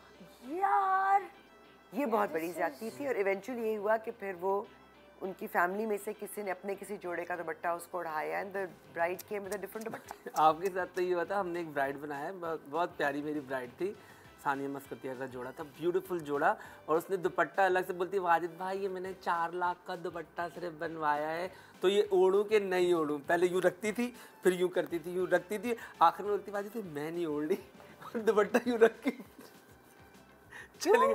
हाँ, क्योंकि उसका पूरा गाउन था, बहुत खूबसूरत था, दुपट्टा उसको वैसे ही पीछे से यूँ लेना था। तो उसने बोला, वाजिद भाई आपने इतने प्यारे बाल बनाए, इतने प्यारे फूल लग रहे हैं, ये तो सब छुप जाएगा, बहुत उस तरीके से था। तो मैंने बोला अच्छा ठीक है, अगर तुमको, मैंने बोला ले लो ऐसे करके। मैं बोलती वाजिद भाई, और वो ऐसे ही चली गई दुल्हन। तो ये तो कॉन्फिडेंस है ना। बहुत सारी लड़कियां तुम्हारे पास आती होंगी जो कॉन्फिडेंट होती होंगी, और बहुत सारी ऐसी होती होंगी उनको सब कुछ कर दिया है, मगर जब कॉन्फिडेंस ही नहीं है तो सब धरा का धरा रह गया। मुझे कंप्लेन होती है फोटोग्राफर से। अच्छा। यस, ये मैं आपको बताऊं, मेरी नीस की शादी थी पिछले साल, वो लंदन से आई हुई थी, और क्योंकि हम दुल्हनों के जो दुपट्टे होते हैं ना बहुत प्यारे सेट करते हैं, पूरा आगे से पूरा एक सिमेट्री बन जाती है कि आपका एंगल बनता है। अगर दुल्हन ब्रॉड भी है तो आप दुपट्टा ऐसे लगाते हैं कि आप थोड़े से ट्रिम लगते हैं, आपका एंगल। तो फोटोग्राफर क्या करते हैं, मैंने बहुत सारे दुपट्टे बिल्कुल पीछे करा दे, बिल्कुल दुल्हन को ऐसे टार्जन की तरह बिठा देते हैं। हाँ, ये मैंने आपके शो पे पहले भी बोला था, ये कंप्लेन हो रही है तो मैं बता रहा हूँ। तो प्लीज उन फोटोग्राफरों से गुजारिश है कि दुपट्टे ना खोला करें जिस तरीके से, क्योंकि लड़कियों को नहीं आते सेट करना। हम इधर भी पिन लगाते हैं, इधर भी पिन होती है, तो आप खोल के पूरा बर्बाद कर देते हैं। और बच्चे से अच्छी बात बताई कि तुम दुपट्टों से कॉन्टोर करते हैं पूरा। अगर आप थोड़े से ब्रॉड हैं, आप दुपट्टा आगे लेके आए और इस तरीके से यहाँ पे रखें तो आप पूरे आप शेप में आ जाते हैं। बहुत अच्छा लगता है जो गरारा स्टाइल होता है, फर्शी। आप एक ट्रेडिशनल अटायर है ना, उसकी भी एक डिमांड होती है, रिक्वायरमेंट होती है, पूरी लुक होती है। ये तो नहीं कि जी आपने उसको कर दिया। दुल्हनों को दुल्हन ही लगना चाहिए। एक दिन होता है, देखिए दुल्हनों को क्या नहीं लगना, दुल्हन ही लगना चाहिए, लगना चाहिए। दुल्हन को शादी में आए हुए मेहमान नहीं लगना चाहिए। क्योंकि मैं आपको एक बात बताऊं, देखिए आपकी कजन ने भी बाल खोले में, आपकी चाची ने भी बाल खोले में और दुल्हन ने भी बाल खोले में, तो आप लगते ही नहीं, आप सब एक जैसे लग रहे हो। अच्छा, मैं शायद बहुत ओल्ड फैशन है कि मैं अभी भी कहती हूँ अगर दुल्हन का टीका नहीं होता, झूमर चले एक एडिशनल चीज है, लेकिन टीके के बगैर मुझे दुल्हन नामुकम्मल लगती है। टीका आई लाइक नथ एंड इवन नथ, वो तो मैं तो उस पे भी आ रही थी, लेकिन मैंने कहा लोग कहेंगे ज्यादा ही फैल गई। नहीं नथ, टीका, झूमर बहुत प्यारे लगते हैं, खूबसूरत लगता है। अच्छा, अब जो भाई खाना, चाहे शादी में दुल्हन कैसी भी लग रही हो, चाहे शादी में कोई भी वेन्यू हो, खाना अच्छा है ना, सब चीजें जो है पीछे रह जाती हैं। और खाना अच्छा नहीं है तो बाकी सब चीजें तो पीछे रह जाती हैं, वो भी पीछे रह जाती हैं। सो इसीलिए खाना बहुत इम्पोर्टेंस रखता है किसी भी इवेंट में। मगर लोगों को शिकायत होती है खाना कम पड़ गया। मैंने तो ऐसे देखा है कि किसी ने शादी पे लाके खाना रखा, उसमें से स्मेल आ रही थी, खराब हो गया खाना। और हमारे इतने करीबी रिश्तेदार थे कि आप उनको कुछ बोल भी नहीं सकते थे। फिर मैंने हिम्मत करके उनको बोला कि इसमें सड़ान आ रही है, मीठा और वो और बाकी सब लोग खाएंगे तो पेट खराब होगा। और सैलड तो यूजुअली कहते हैं ना, शादियों पे जाके हर कोई कह देता है सैलड तो ना ही खाओ तो अच्छा, स्पेशली समर वेडिंग्स की सैलड्स तो you better of not eating, क्योंकि वो हमेशा कुछ ना कुछ उसमें ऑफ हुआ होता है और तबीयतें खराब। अब बेचारे जो मेजबान होता है उसका कसूर नहीं होता, खाना खराब हुआ उसका थोड़ी कसूर है, लेकिन उसमें आपको खुद भी अकल करनी चाहिए। अगर आपकी कोई इवेंट है जो आप समर में कर रहे हो, बड़ा इवेंट है, ठीक है, आपके घर के अंदर 30-40 लोगों वाला इवेंट नहीं है, तो आपको भी समझना चाहिए कि इतनी बल्क क्वांटिटी में गर्मी के मौसम में अगर आप कच्ची सब्जियां या सैलड या चीज़ें रखेंगे तो उनके फर्मेंट होने का, खराब होने का चांस ज़्यादा है। तो आप अपना मेन्यू ऐसे बनाए ना कि वो चीज़ें ना हो, अपनी भी तो अक्ल इस्तेमाल करें। नहीं, लेकिन देखिए जो अच्छे केटरर्स हैं वो उसके नीचे कुछ बर्फ या कोई ऐसी चीज रखते हैं जो उसके होल्डर्स होते हैं। बजट और अपने कहते हैं ना अपनी चादर देकर उस हिसाब से इनकी शिकायत क्या है? इनसे तो बहुत शिकायतें होती है लोगों को, इनकी शिकायत क्या है जरा आइए सुनते हैं। अस्सलाम वालेकुम। ज़्यादातर अमूमन ये होता है जैसे 500 लोगों का खाना है तो लोग 450 का करवा लेते हैं। तो अगर मंगल या बुध या जुमेरात ऐसे कोई दिन हो तो वो पूरा हो जाता है, लेकिन जैसे हफ्ता हो गया, इतवार हो गया, ऐसे दिन अगर ये प्रोग्राम रखा है तो खाना कम पड़ जाता है। तो लोगों को चाहिए कम से कम 500 अफराद है तो 550 का करवाएं। इससे ये होता है कि खाना पूरा भी हो जाता है और उनकी इज्जत भी आती है। लेकिन ये लोग नहीं समझते, वो अपने थोड़े से पैसे बचाने के चक्कर में हमारे ऊपर जिम्मेदारी डाल देते हैं, फिर हमसे पूरा नहीं होता। पहली प्रॉब्लम तो ये। दूसरी बात ये है कि अगर खाना कम पड़ जाता है तो वो ये बोलते हैं कि आप लोगों से आगे पीछे हुआ है, ये हमारी जिम्मेदारी नहीं है, ये हकीकत में उनकी जिम्मेदारी है पूरा करना। अगर उनको इतना ट्रस्ट नहीं है तो हमारे साथ बंदा छोड़ें, वो देखें, उनका काम है। हमारा काम है सिर्फ खाना सर्व करना, तो वो हम कर रहे होते हैं पूरा, लेकिन लोग नहीं समझते इस बात को। एक और मिस्टेक उनकी ये है, जैसे खाने का टाइम होता है 9 बजे तो वो स्टार्ट करवाते हैं 11:30 बजे, 11 बजे। अब कुछ चीज़ें ऐसी होती हैं जो गर्म में ज़्यादा अच्छी लगती हैं, वो ठंडी होने के बाद उनका वो जायका नहीं होता। जैसे कि रोटी हो गई, कबाब हो गया और खीर हो गई, खीर में भी खटास आ जाती है। तो गलती उनकी अपनी होती है, लेकिन ना वो हम पे ब्लेम डाल रहे होते हैं कि आपने सही नहीं बनाया। भाई एक बात तो मतलब लाइक कुछ बातें इनकी सही है, लेकिन कुछ 3 बातें बिल्कुल गलत थी। देखिए मैंने अपनी आंखों से देखा है कि पीछे जो इनके केटरर्स के ही जो लोग होते हैं वो चोरी कर रहे होते हैं खाना, बाकायदा थैले भर के लेके जा रहे होते हैं। अच्छा, अगर आपको इतना वो है तो आप अपना बंदा एक फैमिली मेंबर या कोई बैठा होना चाहिए। केटरर के फिर कोई बंदा होना चाहिए। हाँ, केटर के पास अपना केटरर कोई का अपना बंदा होना हाँ। चाहिए। लेकिन एक और चीज़ मैं आपको बताऊं, इनकी बात बिल्कुल गलत है, इसलिए क्योंकि जो अच्छे केटरर्स हैं, इवन आप पुराने नाइयों का अगर ज़माना देख लें, हमेशा ये होता है कि अगर लेट्स से कि जैसे उन्होंने कहा जी 500 लोगों का तो आप 550 करवाएं। गलत। 500 लोगों के खाने में 50 लोग एक्स्ट्रा खाना खा सकते हैं और होना चाहिए। क्यों? क्योंकि अब देखें हम 5-6 लोग हैं, ठीक है, शायद मैं ज़रा ज़्यादा खाऊंगी, निदा शायद बहुत कम खाएंगी, शर्मीन शायद सिर्फ जूम करा जाएंगी, राइट? तो वो सिर्फ वो बैलेंस इस तरह से होता है। हमेशा जब आप घर में भी खाना बनाते हैं तो आपको पता होता है कि आपने 10 लोगों के लिए बनाया लेकिन 12 लोग खा लेते हैं। बिल्कुल सही। ठीक है, तो ये केटरर की भी जिम्मेदारी होती है कि वो प्रॉपर 500 लोगों का करे। आजकल केटरर्स क्या करते हैं, आपने 500 की बुकिंग करवाई है, ये 450 की करेंगे बिकॉज उनको पता है 500 निकल जाएंगे। लेकिन आपने 500 का करवाया होता है बिकॉज आपको पता है कि 10-20 एक्स्ट्रा भी हो जाए तो चलेगा। दूसरा उन्होंने कहा कि जी खाना लेट लोग लगवाते हैं। आपको अगर 9 बजे का टाइम अगर है और 1-8 घंटा हो भी गया, 1-8 घंटे में खीर खराब नहीं होती। आई एम सॉरी, ये तो बेवकूफ़ी वाली बात है। बिल्कुल। तीसरी चीज ये, हाँ सही बात है। 1 घंटे में तो कुछ भी नहीं खराब होता, कुछ भी नहीं। अच्छा, तीसरी चीज ये, आप रोटी है, नान है, कबाब है, आप तैयार करके रखें ना भाई, आधा घंटे पहले आप लगाना शुरू करें। अगर वो खाना डिले हो रहा है, बहुत जगह शादियों में ये होता है, वो कहते हैं अभी रुक जाए, लाइव लगा रहे होते हैं, फौरन करके देते हैं। मतलब इन्होंने तो बिल्कुल ही पेलने वाला। अच्छा, उसके बात पता है कि जो मेहमान होते हैं, मैं ये नहीं कह रहा कि क्या लोग हैं क्या नहीं है, जो मेहमान होते हैं वो खाना रखा हुआ है आप बाद में भी ले सकते हैं।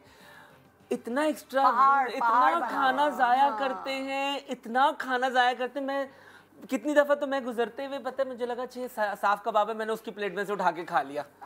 हाँ, तो साफ कबाब है ना, मतलब इतना देखिए 10-10 बोतलें ला के रख लेंगे कोल्ड ड्रिंक की, और आई डोंट नो क्या है भाई, खाना सामने पड़ा दोबारा निकालना है थोड़ा सा, सही है। आपका ही पेट है ना, उसी में जाना। मुझे समझ में नहीं आता, लोगों को हौका बोलते हैं, हौका हो जाता है, लगता है कि अगले चक्कर में हम आएंगे तो बचेगा नहीं, तो इसीलिए इसी चक्कर में आओ तुम भी आ जाओ, तुम भी आ जाओ, टेबल पे पूरा खानदान के लिए जमा कर लेते हैं। कि वो जमा इतना वो पहाड़ एक बना लेते हैं, वो इतना ले लेते हैं कि वाकई वो फिर जाया होता है, और जो लोग जेन्युइनली लेने के लिए खड़े हुए तो उनको नहीं मिलता। एग्जैक्टली। और अगर मिल भी रहा होता है, कहीं कहीं ऐसा होता है कि खाना बहुत होता है, मिल सबको जाता है, लेकिन वो जो टेबल्स पे से प्लेटें भरी हुई, जब वो केटरर्स खाना फेंक रहे होते हैं, इतना दिल दुखता है कि वो उसमें एटलीस्ट आपके 50 गरीब और खा सकते थे, तो आप खाना क्यों जाया करो, क्योंकि जो खाना बचता है फिर वो गरीबों को ही जाता है। बिल्कुल। लेकिन आप जूठा कर देंगे तो वो नहीं बचेगा। एग्जैक्टली, वो फिर थोड़ी सेव करेंगे, वो तो फिर उसको फेंक दिया जाता है खाने को। इतना लिटरली कबाब हो गया, बिरयानी हो गया, टिक्के हो गए, चावल हो गया, मतलब क्या आप दोबारा निकाल लें। अच्छे खासे मुहज्जिब लोग होते हैं देखने में।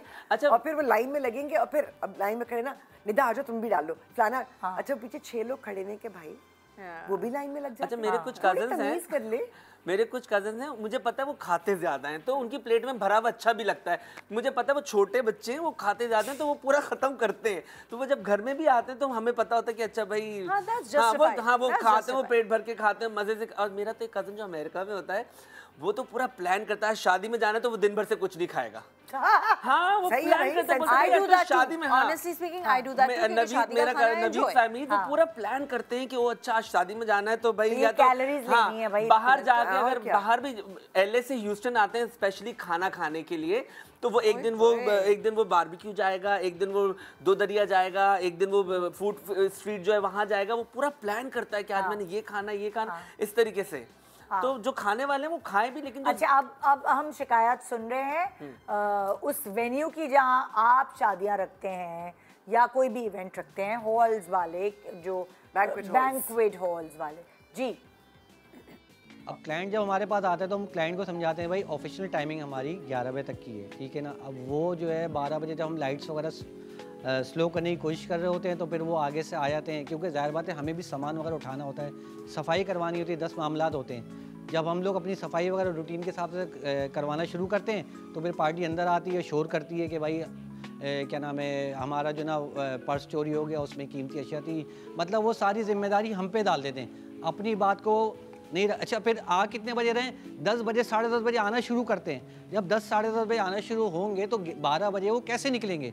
मगर हमारी तो मजबूरी है, हमने तो अगले दिन के लिए रेडी करवाना है, मगर वो इस बात को मानते ही नहीं है। वो सबसे बड़ा मसला ये है हमारे क्लाइंट के साथ, जब वो यहाँ पर आते हैं फुल पेमेंट के लिए, हम उनको लाजमी ये बात ताकीद के साथ बोलते हैं कि भाई फायर वर्क्स अलाउ नहीं है, बहुत ज़्यादा सख्ती है और बहुत सारे हादसा भी हो रहे हैं, आपका कोई भी आदमी फायर वर्क्स वगैरह नहीं करेगा।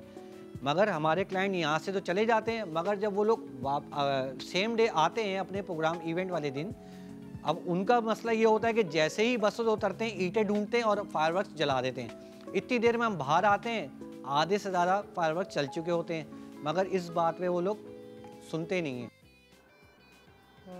इनकी दोनों बातें जायज़, इनकी जायज़, इनकी बहुत जायज़ है। No doubt. एक तो गैर कानूनी काम है फायरवर्क्स चलाना और ख़तरनाक भी है, लेकिन यहाँ मैं कहूँगी कि जो क्लाइंट होता है ना बेचारा, उससे ज़्यादा उसके मेहमानों की गलती होती है। भाई एक टाइम है आने का, खुदा के वास्ते उस टाइम पर आ जाए। आधे घंटे का ग्रेस पीरियड दे दें। लेकिन फिर कुछ ऐसे भी लोग वाक़यात हमने देखे हैं कि आप वहाँ शादी के उस पर पहुँचे हैं तो भी कुर्सियाँ लग रही हैं। हाँ। अच्छा, लेकिन मुझे ना थोड़ा सा, मैंने पहले भी अपने प्रोग्राम में कहा था, मैंने कहा था ये वाली जो पाबंदी है ना, ये थोड़ी सी ज़्यादती हो गई है ना जी। हमारे लोगों के पास ना कोई और एंटरटेनमेंट नहीं है एक्सेप्ट फॉर शादी पे जाना है या मेहंदी पे जाना है, उनके पास कुछ एंटरटेनमेंट नहीं है। अब क्या होगा, ऑफिस से घर का जो सरबराह है, बेसिकली फादर हैं या भाई हैं, वो आएंगे, तैयार होंगे, तो जब तक बाय द टाइम वो तैयार होंगे उतनी देर हो जाती है। फिर पहुंचने में कोई रिक्शे में आ रहा है, कोई टैक्सी में आ रहा है, कोई किसी के पास कन्वेंस नहीं है, तो वो उस हिसाब से आ रहा है। वो पहुंचते पहुंचते बेचारे, और कराची का ट्रैफिक, वो पहुंचते पहुंचते इतनी देर हो जाती है। वो एक सेंसिबल चीज़ ये हो कि अगर अथॉरिटीज इस बात को समझ लें कि हर इंसान जो है वो अफोर्ड नहीं कर सकता वो वाली टाइमिंग्स, तो आप चाहे कंटेन कर दें। अगर आप कह रहे हैं कि जी 3 घंटे का इवेंट आपने रखना है, फिर आप इतना पूरी साल तैयारी कर रहे हैं, कपड़े बना रहे हैं, आप 9 से 12 और आधे घंटे में ना तस्वीरें खींची, ना कुछ, ना किसी से मिले, खानदान में जल्दी करो जल्दी करो जल्दी करो, और हमें नहीं बुलाया, ये भी बहुत हो जाता है खानदान में। नहीं ना आप खाना सही से खा पा रहे हैं, ना तस्वीरें सही से खिंचवा, जल्दी जल्दी जल्दी जल्दी एकदम, ये ज्यादती है। टाइमिंग जो है ना, मेरा ख्याल है चाहे उतने ही घंटे रखें लेकिन टाइमिंग एडजस्ट कर दें। हाँ, लेकिन जल्दी निकलने की कोशिश करें। मैं आपको एक बात बता, हमारे लोग इस चक्कर में लेट लतीफ भी हो गए। मैनेजमेंट वैसे हम मैं लोग आपको की एक बात बहुत खराब बताऊं, है। मैं अपने सैलून पे दुल्हने मेरी 3 बजे 3:30 4 बजे दुल्हने मेरे सैलून पे कोई बैठा नहीं होता। जहाँ पे लोग होंगे ना 9 बजे तक दुल्हने सैलून से निकल रही हैं, भाग रही हैं, किसी को जूता हाथ में, मेरे सैलून पे मैक्स 4:30 5 बजे दुल्हने सब अपने अपने घरों अच्छा वाजिद, अब थोड़ा सा ये चीज इसलिए चेंज हुई है क्योंकि उनको दोपहर के शूट्स कराने होते हैं, तो अब वो कहती है अच्छा जी हम दोपहर के शूट्स कराने हैं ना, तो टाइम पे आ जाती तो इसलिए टाइम पर आ जाती है। उनकी अपनी लालच है इसमें। मगर जो घर वाले हैं वहाँ ये होता है, लेट लतीफ होते हैं लोग, लेकिन अक्सर जनरली ये प्रॉब्लम होती है कि वो ऑफिस से देर से आए हैं, अगर वर्किंग डे है तो। बनेदा मैंने बहुत घरों में ये देखा है, अपने जानने वालों में देखा है, अगर जैसे 8 बजे का या 8:30 बजे का भी इनविटेशन है तो वो 8:30 बजे तैयार होने जाएंगे। यस, हाँ, ये सोच कर कि घंटा डेढ़ लेट हो गए तो क्या हो गया। तो घर वाले बेचारे इंतजार में सूख जाते हैं। ये ज्यादती होती है। और ये सिर्फ वीकडेज वाली इशू नहीं है, संडे को भी इवेंट रख लोगे ना तब भी लोगों ने टाइम पे नहीं आना। दोपहर का लंच रख लें, लोग 3 बजे आ रहे होते हैं। लाहौर इस मामले में बिल्कुल सही है। सख्ती है ना, सख्ती है। भाई तो कराची से भी ज्यादा है, में डंडे का जोर है ना, अगर वो सख्ती होगी बंद हो जाएगा। और हॉल वाले जो है, चले थोड़ा सा आपको माइलेज देना चाहिए, आप थोड़ा सा लोगों के लिए वो एसी बंद कर देंगे और नहीं, बिकॉज़ हॉल वाले नहीं करेंगे तो कैसे निकालेंगे, उनको पैसे पकड़ हो जाती है, जुर्माना उनका होगा। मसला ये है सारा, उनकी जेब से पैसा निकलेगा। हाँ, तो लोगों के फिर ये मसले लोगों के हैं, देर से आ रहे हैं, ये हमारी कौम का मसला है। हम हर काम में देर करते हैं, हमें लगता है कि लेट आना फैशनेबल है, लेट आने से हमारा भाव बढ़ता है। फोन देर से उठाना, सेलिब्रिटीज लेट नहीं आएंगे, तुम्हारी फोन देर से उठाना, sorry it's a fact, we all know this. लेकिन हम तो यहाँ सिर्फ सेलिब्रिटीज की बात नहीं कर रहे, हम तो रेगुलर लोगों की भी बात कर रहे हैं। सबका यही माइंडसेट है। मैं आपको कह रही हूँ सेलिब्रिटीज मैंने क्यों कहा, क्योंकि लोग माशरे में लोगों को देखकर उनकी रविश पे चल रहे होते हैं ना। नहीं, सेलिब्रिटीज लेट आते हैं, लोगों को, आम लोगों को थोड़ी पता। फैशनेबल कर दिया है। क्यों? आप देखिए कितने लोग कंप्लेन कर रहे होते हैं जहाँ पर इस तरह की चीजें होती हैं कि अब वहाँ जाएंगे तो ये सेलिब्रिटीज लेट आएंगे, सारा इवेंट लेट हो जाएगा। लोगों की शिकायत होती है, हम अपनी तरफ से नहीं सुनते। बिल्कुल। क्या ब्रेक है या नेक्स्ट वो है? अच्छा, एक छोटे से ब्रेक के बाद दोबारा वापस आते हैं और फिर और भी कोई शिकायत है लोगों को, किसी को है और कौन कौन रह गए वैसे, ये ब्रेक के बाद जानते हैं। Good morning.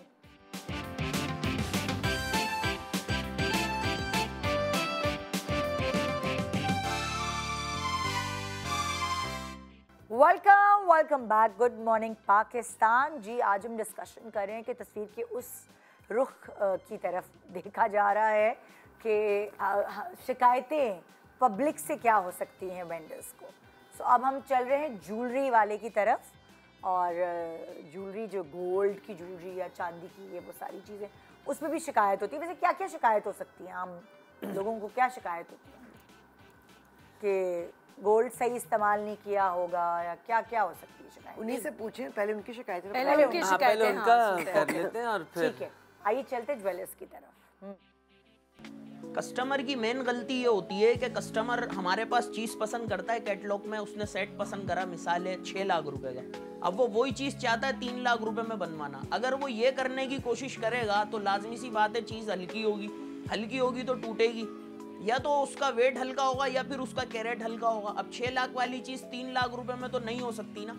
तो करने की कोशिश के अंदर दुकानदार गंदा होता है इधर फिर कि यार आपने कैसा बना के दिया, ये तो 6 महीने नहीं चला, ये तो टूट रहा है। अब या तो हम उसका वेट हल्का कर सकते हैं या फिर हम उसका कैरेट हल्का कर सकते हैं। दोनों ही सूरतों में मतलब दुकानदार बेचारा पिस रहा है। वही वाली बात है, दुकानदार क्या करे, कस्टमर को ये चाहिए आप अपनी रेंज के मुताबिक चीज़ पसंद करो, जो आपकी गुंजाइश है हम उसमें दिखाते हैं कि भाई ये कम बजट के अंदर है, ये एक हैवी आइटम है। दूसरी गलती कस्टमर मेन गलती ये करता है, वो नगीनों वाला आइटम पसंद करता है जिसमें नग लगे हुए होते हैं। कोई भी चीज़ ऐसी ना खरीदें जिसके अंदर नग लगे हुए हों। नग बाद में अल्लाह ना करे कभी को आप उसको सेल करने जाएंगे, रीसेल पे जाएंगे, नग का वजन सबसे पहले माइनस हो जाएगा।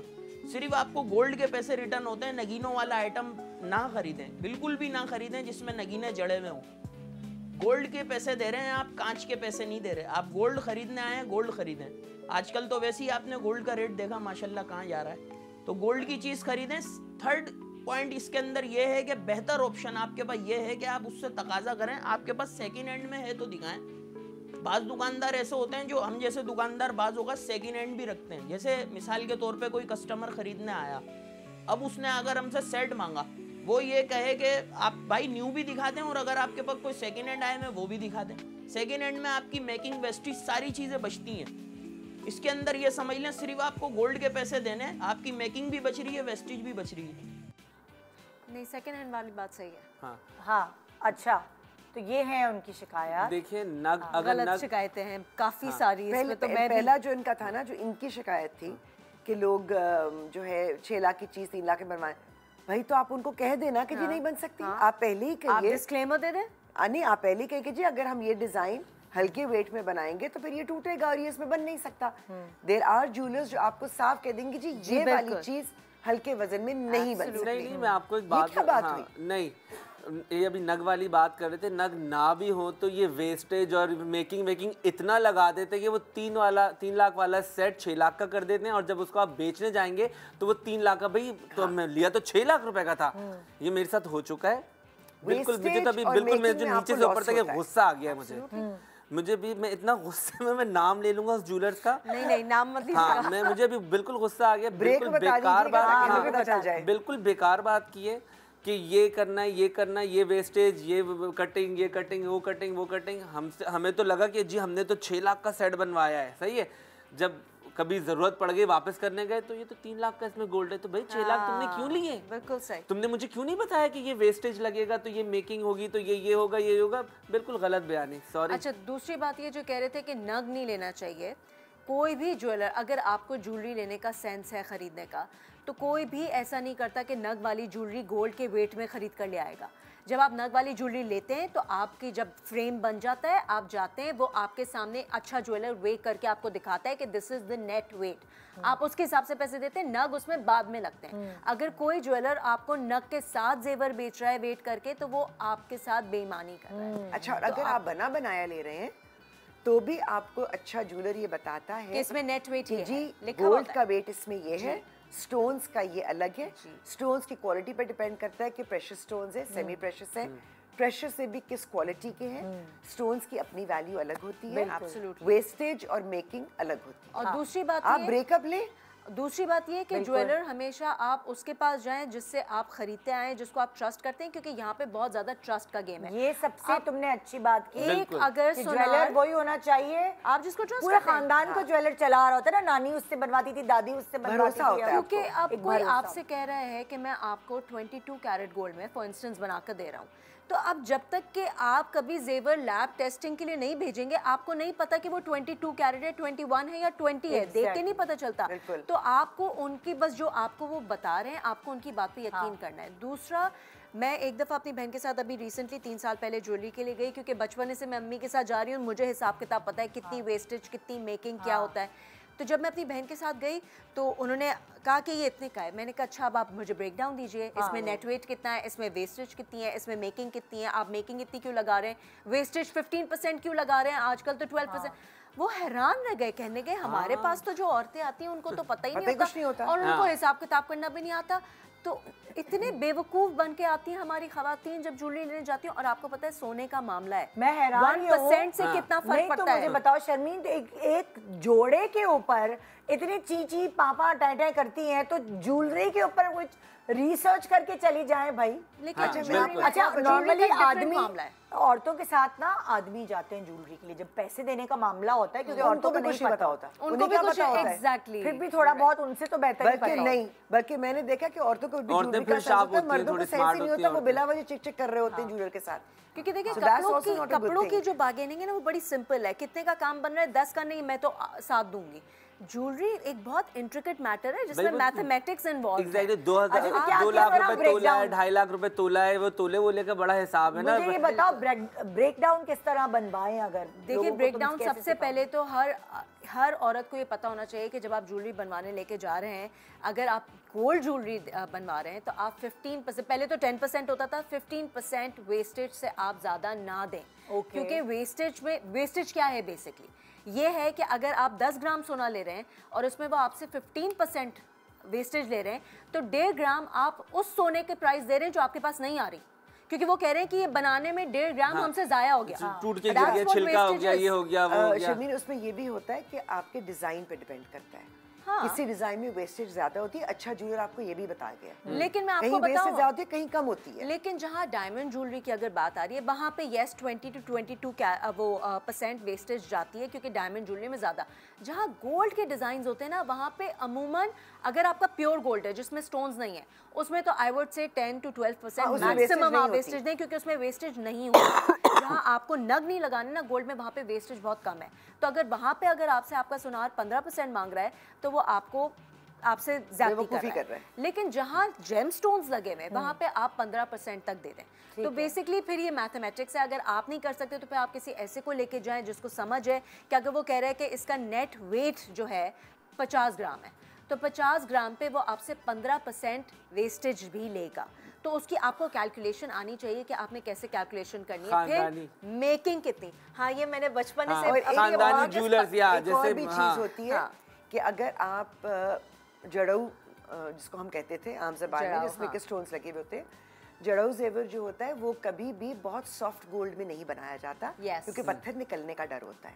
ठीक है, तो उसमें फिर मिक्सिंग होती है, तो वो आपका 24 में तो खैर बनता ही नहीं बन सकता। 22 में आपकी नॉर्मल ज्वेलरी अगर बनती है, मैं कहती 22 में अगर आपकी ज्वेलरी बनती है, लेकिन अगर उसके अंदर वो जड़ाऊ होगा तो फिर वो 2021 पे भी चला जाता है। उसका ये भी इस चीज की समझ होनी चाहिए। प्लस फिर जब आप ज्वेलरी लेने जाते हैं, I am sorry I am cutting it, जब आप ज्वेलरी लेने जाते हैं तो आपको रेट कोट करते हैं 24 कैरेट गोल्ड का। हाँ, लेकिन अगर वो ज्वेलरी आपको 21 या 22 कैरेट में बना के दे रहे हैं तो उसकी भी कैलकुलेशन होती है, क्योंकि उसका हिसाब फिर कम हो जाता है। वो गोल्ड रेट पर ग्राम आपको कम पड़ता है कंपेयर टू 24 कैरेट। इसलिए आपको पता होना चाहिए कि आप क्या बनवा रहे हैं और आप कितना, तो क्या जरूरत है इसमें। और इसमें बहुत पैसे बनते हैं भाई, बहुत मैंने भुगता है, बहुत पैसे बनते हैं, बहुत पैसे। और आपको नो हाउ होनी चाहिए, तो इसीलिए जो आप जिनसे आप पुराना बनवा रहे हैं वो बेस्ट है। अच्छा, नेक्स्ट हम चल रहे हैं। एक और चीज मैं यहाँ पे मेंशन, टाइम कम है और मुझे छोटी सी बात करूँगी बहुत जल्दी, कि आजकल क्योंकि दुल्हनों को दिल चाहता है कि वो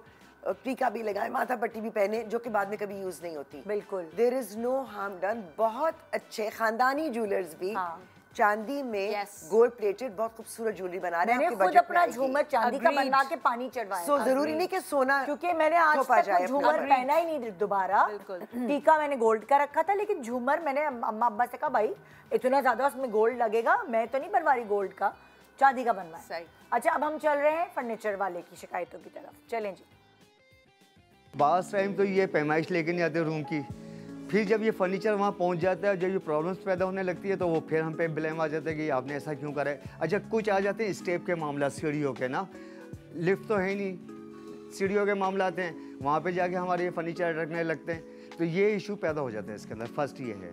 सेकंड आ जाता है इस तरीके से कि अगर हम उनको लेबर प्रोवाइड कर रहे हैं और कुछ पैसे ले रहे हैं उनसे 2500, 3000, 4000, तो वो कहते हैं कि नहीं जी हमारे घर के बच्चे हैं, वही उठा लेंगे, वही पहुंचा देंगे। उस सूरत में ज़ाहिर उनके पास तो इसका कोई तजुर्बा ही नहीं है उठाने का, इसको पहुंचाने का। उस सूरत में जब ये डैमेज हो जाता है, मामला बिखरने लगते हैं, तो फिर वो हम पे ब्लेम आ जाता है कि जी चीज़ आपने ऐसी बनाई थी। इसलिए हम कहते हैं कि लेबर आप हमसे लें, प्रॉपर हम पहुंचाएंगे। पैमाइश का मसला है, पहले आप हमें कमरे का साइज़ बता दें, वो भी इशू नहीं आएगा। मेन इशू दो यही हैं। अच्छा, वो सिर्फ बास क्या होता है, सिर्फ चमक दमक देख रहे होते हैं बच्चियों को साथ लाने के बाद कि ये ले लें वो ले लें। उसके बाद जब कोई प्रॉब्लम उसमें पैदा होती है 4-5 महीने के बाद, तो वो क्लेम भी हम पे आ जाता है फिर। राइट, पैमाइश बहुत ज़रूरी है। मैंने अपने सैलून का मैंने कारपेंटर बुलवा के सैलून का सोफ़ा बनवाया एक सैलून पे, और मैंने बड़ा सोफ़ा बनवाया। मैंने बोला वाह ये बैठेंगे तो ये होगा, मज़े से ऊपर टांगे करके बैठ जाए। मैंने अब मुझे सैलून शिफ्ट करना था, तो वो सीढ़ियों से उतरे ही ना, उसकी जो वो चौड़े बन गए थे। फिर इतनी मुश्किल से फिर बाहर वाला पूरी बड़ी विंडो का शीशा निकलवाया, फिर रस्सियों से टांग के बाहर, वो दरवाजों से निकल ही नहीं रहा था। तो पैमाइश बहुत ज़रूरी है। और आजकल जो फर्नीचर आ गए हैं चिपबोर्ड विपबोर्ड वाले, ना सॉलिड लकड़ी पे जाएं, तो मुझे लगता है कि ये होने चाहिए। बिल्कुल। अच्छा, मैं तो लोगों को मशवरा देती हूँ कि फर्नीचर सॉलिड लकड़ी वाले ना लें। उसकी रीज़न आपको बता रही हूँ। आपका कभी चेंज करने को दिल जाता है, चाहता है कि भाई फर्नीचर, अब मेरा जो कमरे का फर्नीचर है वो सॉलिड लकड़ी वाला है, ठीक है, और वो चले, मतलब जब तक मेरी शादीशुदा जिंदगी चलती रहेगी वो फर्नीचर चलता प्यारा लगता है आपका। अरे बस करो, बोर हो गई इंसान। अच्छा, ये नहीं चेंज कर सकता, फर्नीचर तो चेंज कर सकता है। आई थिंक ये अपने ऊपर डिपेंड करता है। कई लोगों को क्लासिक चीजें पसंद होती हैं, और अगर आपकी लकड़ी अच्छी लगी हुई होती है ना, तो आप उसको स्पेशली सोफे वगैरह की आप उसको कपड़ा रीअपोल्स्टर करके उसकी शेप भी चेंज कर सकते हैं, पॉलिश चेंज करके, पॉलिश का कलर चेंज कर सकते हैं। It all depends on how you use it. लेकिन चलो वो तो हमारा हो गया ना फर्नीचर। लेकिन बच्चों का जब बनाते हैं, बच्चों का खुदारा ना बनाए प्योर पे, क्योंकि बच्चों की चॉइसेस चेंज होती हैं। जब बच्चा 5 साल का है उसको किसी और तरह का रूम चाहिए, 10 साल का किसी और तरह का, आप उसमें भी थोड़ी बेहतर क्वालिटी कर सकते हैं। फिर अपना बजट भी देखना होता है कि आप उसमें क्या मैनेज कर सकते हैं। लेकिन जो बात उन्होंने कही कि हाँ वो जो ठोकर लग जाती है या वो हो जाता है, तो उसके लिए पैमाइश और प्रॉपर जिसको के या असेंबल अगर वहाँ ले जाकर करवा लें, ये भी हो और सकता नहीं, है। उनके जो उठाने वाले लोडर होते हैं ना, वो सबसे अच्छा वही काम करते हैं। जो घर वाले बच्चे उठाते हैं वो नहीं हो सकता। देखिए, फर्नीचर हमेशा ऐसा बनवाए जो जॉइंट हो सके। मैं तो हमेशा उस बंदे से फर्नीचर बनवाती हूँ, उसी को बुलवाती हूँ कि तुम खुद लेकर आओ और खुद फिक्स करो, और उसी से खुलवाती हूँ अगर कहीं और शिफ्ट करना होता है, क्योंकि उसको पता है उसने कैसा फर्नीचर बनाया है, उसको क्या खोलना है, क्या बंद करना है। लेकिन कभी कभी मुझे समझ में नहीं आता कि अब एक फर्नीचर अभी हम सर्वे कर रहे थे बहुत सारी जगहों पे, एक फर्नीचर देखा 6 लाख का, एक फर्नीचर देखा 3 लाख का, एक फर्नीचर देखा 5 लाख का। 5 वाले को मैंने बोला 1.5 लाख रुपया, तो वो फौरन 2.5 लाख पे आ गया। तो मतलब तो होता है ऐसा मैं तुम्हें नहीं कोई 90,000 में मिलता होगा, कोई 35,000 में मिलता होगा। नहीं, अगर आपको बताऊं, अगर वही वाली बात आ गई, जहाँ भी आप जाते हैं ना, अगर आपको चीजों की समझ होती है तो कोई आपको बेवकूफ नहीं बना। Yes, she is right. इसलिए जो भी खरीदने जाए रिसर्च करके जाएं। और अगर आपने एक ही मार्केट में गए हैं, कराची में ही इतने इलाके हैं जहाँ एक ही जैसी चीज जो चाइना से आई हुई है, वो आपको यकीन माने, जब मैं अपने सेट की शॉपिंग करती हूँ तो मुझे अंदाजा हुआ, तो मेरी आंखें खुली, कुछ मिल रहा है, क्योंकि मुझे सेट की शॉपिंग करते हुए पैसे बचाने हैं। यस, मैं बताता हूँ, मैंने भी एक एग्जीबिशन थी अमेरिका में, तो मैंने अमेज़न से मंगवाया, $8 का स्टैंड था। सही है, $8 का स्टैंड था। अब दूसरे मुझे और चाहिए था। अच्छा, मेरी आज एग्जीबिशन है, वो 4 दिन में आना था। अब मुझे वही चाहिए थे सेम। मैंने बोला यार नहीं मिल रहा। तो मेरी भाभी ने बोला चल हम दूसरी जगह से करते हैं। तो एक बंदा घर में बेच रहा था वही चीज, उसने मुझे दी $24 का एक, कहा $8, कहा $24, अब क्योंकि मेरी मजबूरी थी मुझे लेना पड़ा। तो रिसर्च बिल्कुल आप करके जाएं। अभी मेरी अम्मी भाई यही कारपेट आप देख रहे हैं ना, ये वाला नहीं, वो दूसरा पीछे वाला कारपेट नहीं, वो तीसरा वाला। हाँ। उस कारपेट की मैं कहानी आपको बताऊं कि मैं हालांकि मैं क्लिफ्टन से मैंने वो लिया तो वो उसके प्राइस कम थे, 50% कम थे, और एक बड़े नाम वाले जगह पे एग्जैक्ट सेम चीज थी, मैंने उसके प्राइस पूछे तो उससे डबल थे। बिल्कुल ऐसे तो जो जिसको मौका मिलता है वो आपको काटेगा। मार्केट सर्वे करे बगैर कुछ ना ले, मार्केट सर्वे करे। मेरी अम्मी एक लैम्प लेकर आई, पैर लेकर आई 6000 का, दूसरी दुकान पे वो 20000 का। अम्मी ने कहा मैं ये 6000 का लेकर आई हूँ, हमें भी दिला दें, बट दे नो। ये तो बड़े मजे कहते हैं, हमें ताजुब दिला देते हैं। अच्छा, अब जो फूल वाला है उसकी भी कुछ शिकायत है भाई, जले सुनते आइए।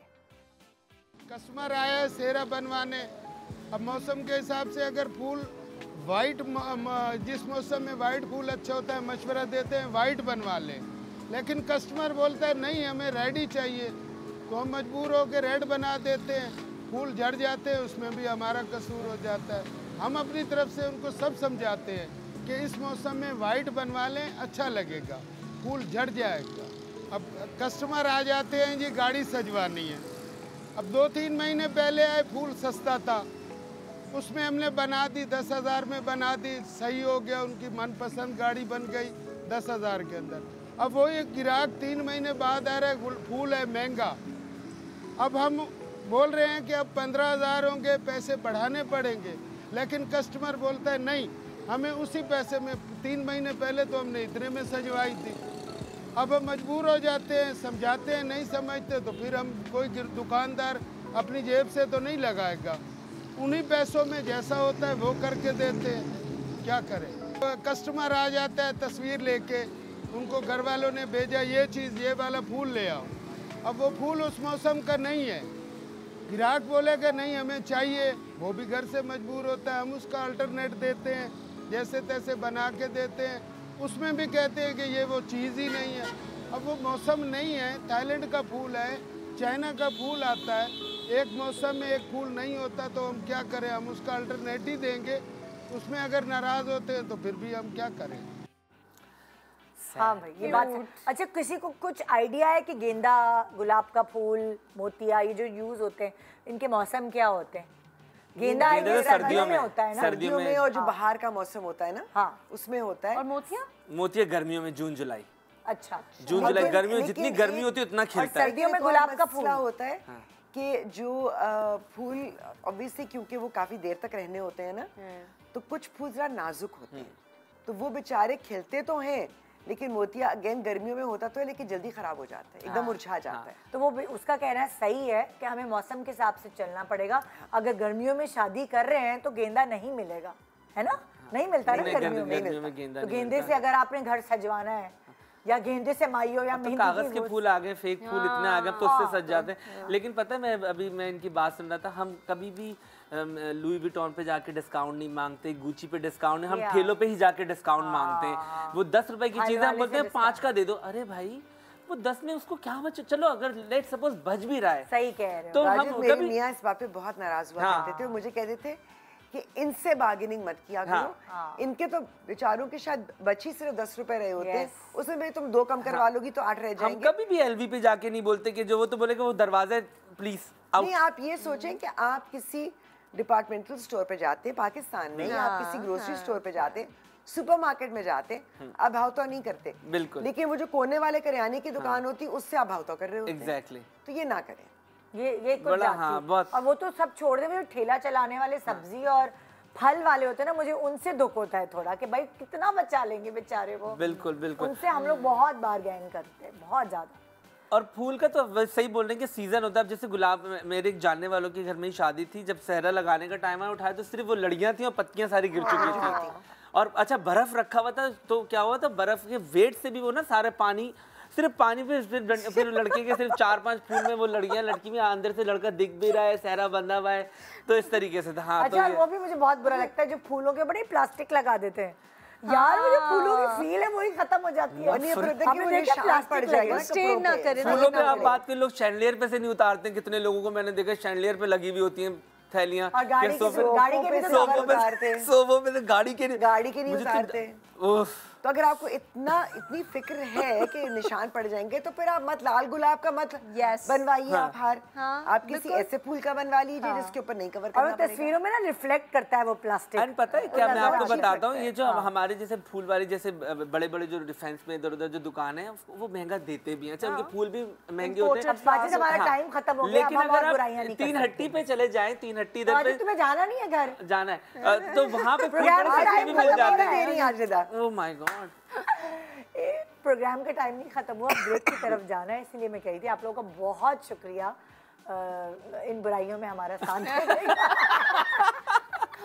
ये बुराई थी तो नहीं आज जाने न जाने में हमें किसी का दिल कोई दुखाया तो केटर, मुझे कोई माफ कर जूलर, दीजिएगा। कोई वाला हमने केटर नहीं करेगा। नहीं, अब इवेंट करवाना तो ढूंढना पड़ेगा आप लोगों को। Thank you so much. एक छोटा सा ब्रेक के बाद देखते रहिए गुड मॉर्निंग पाकिस्तान।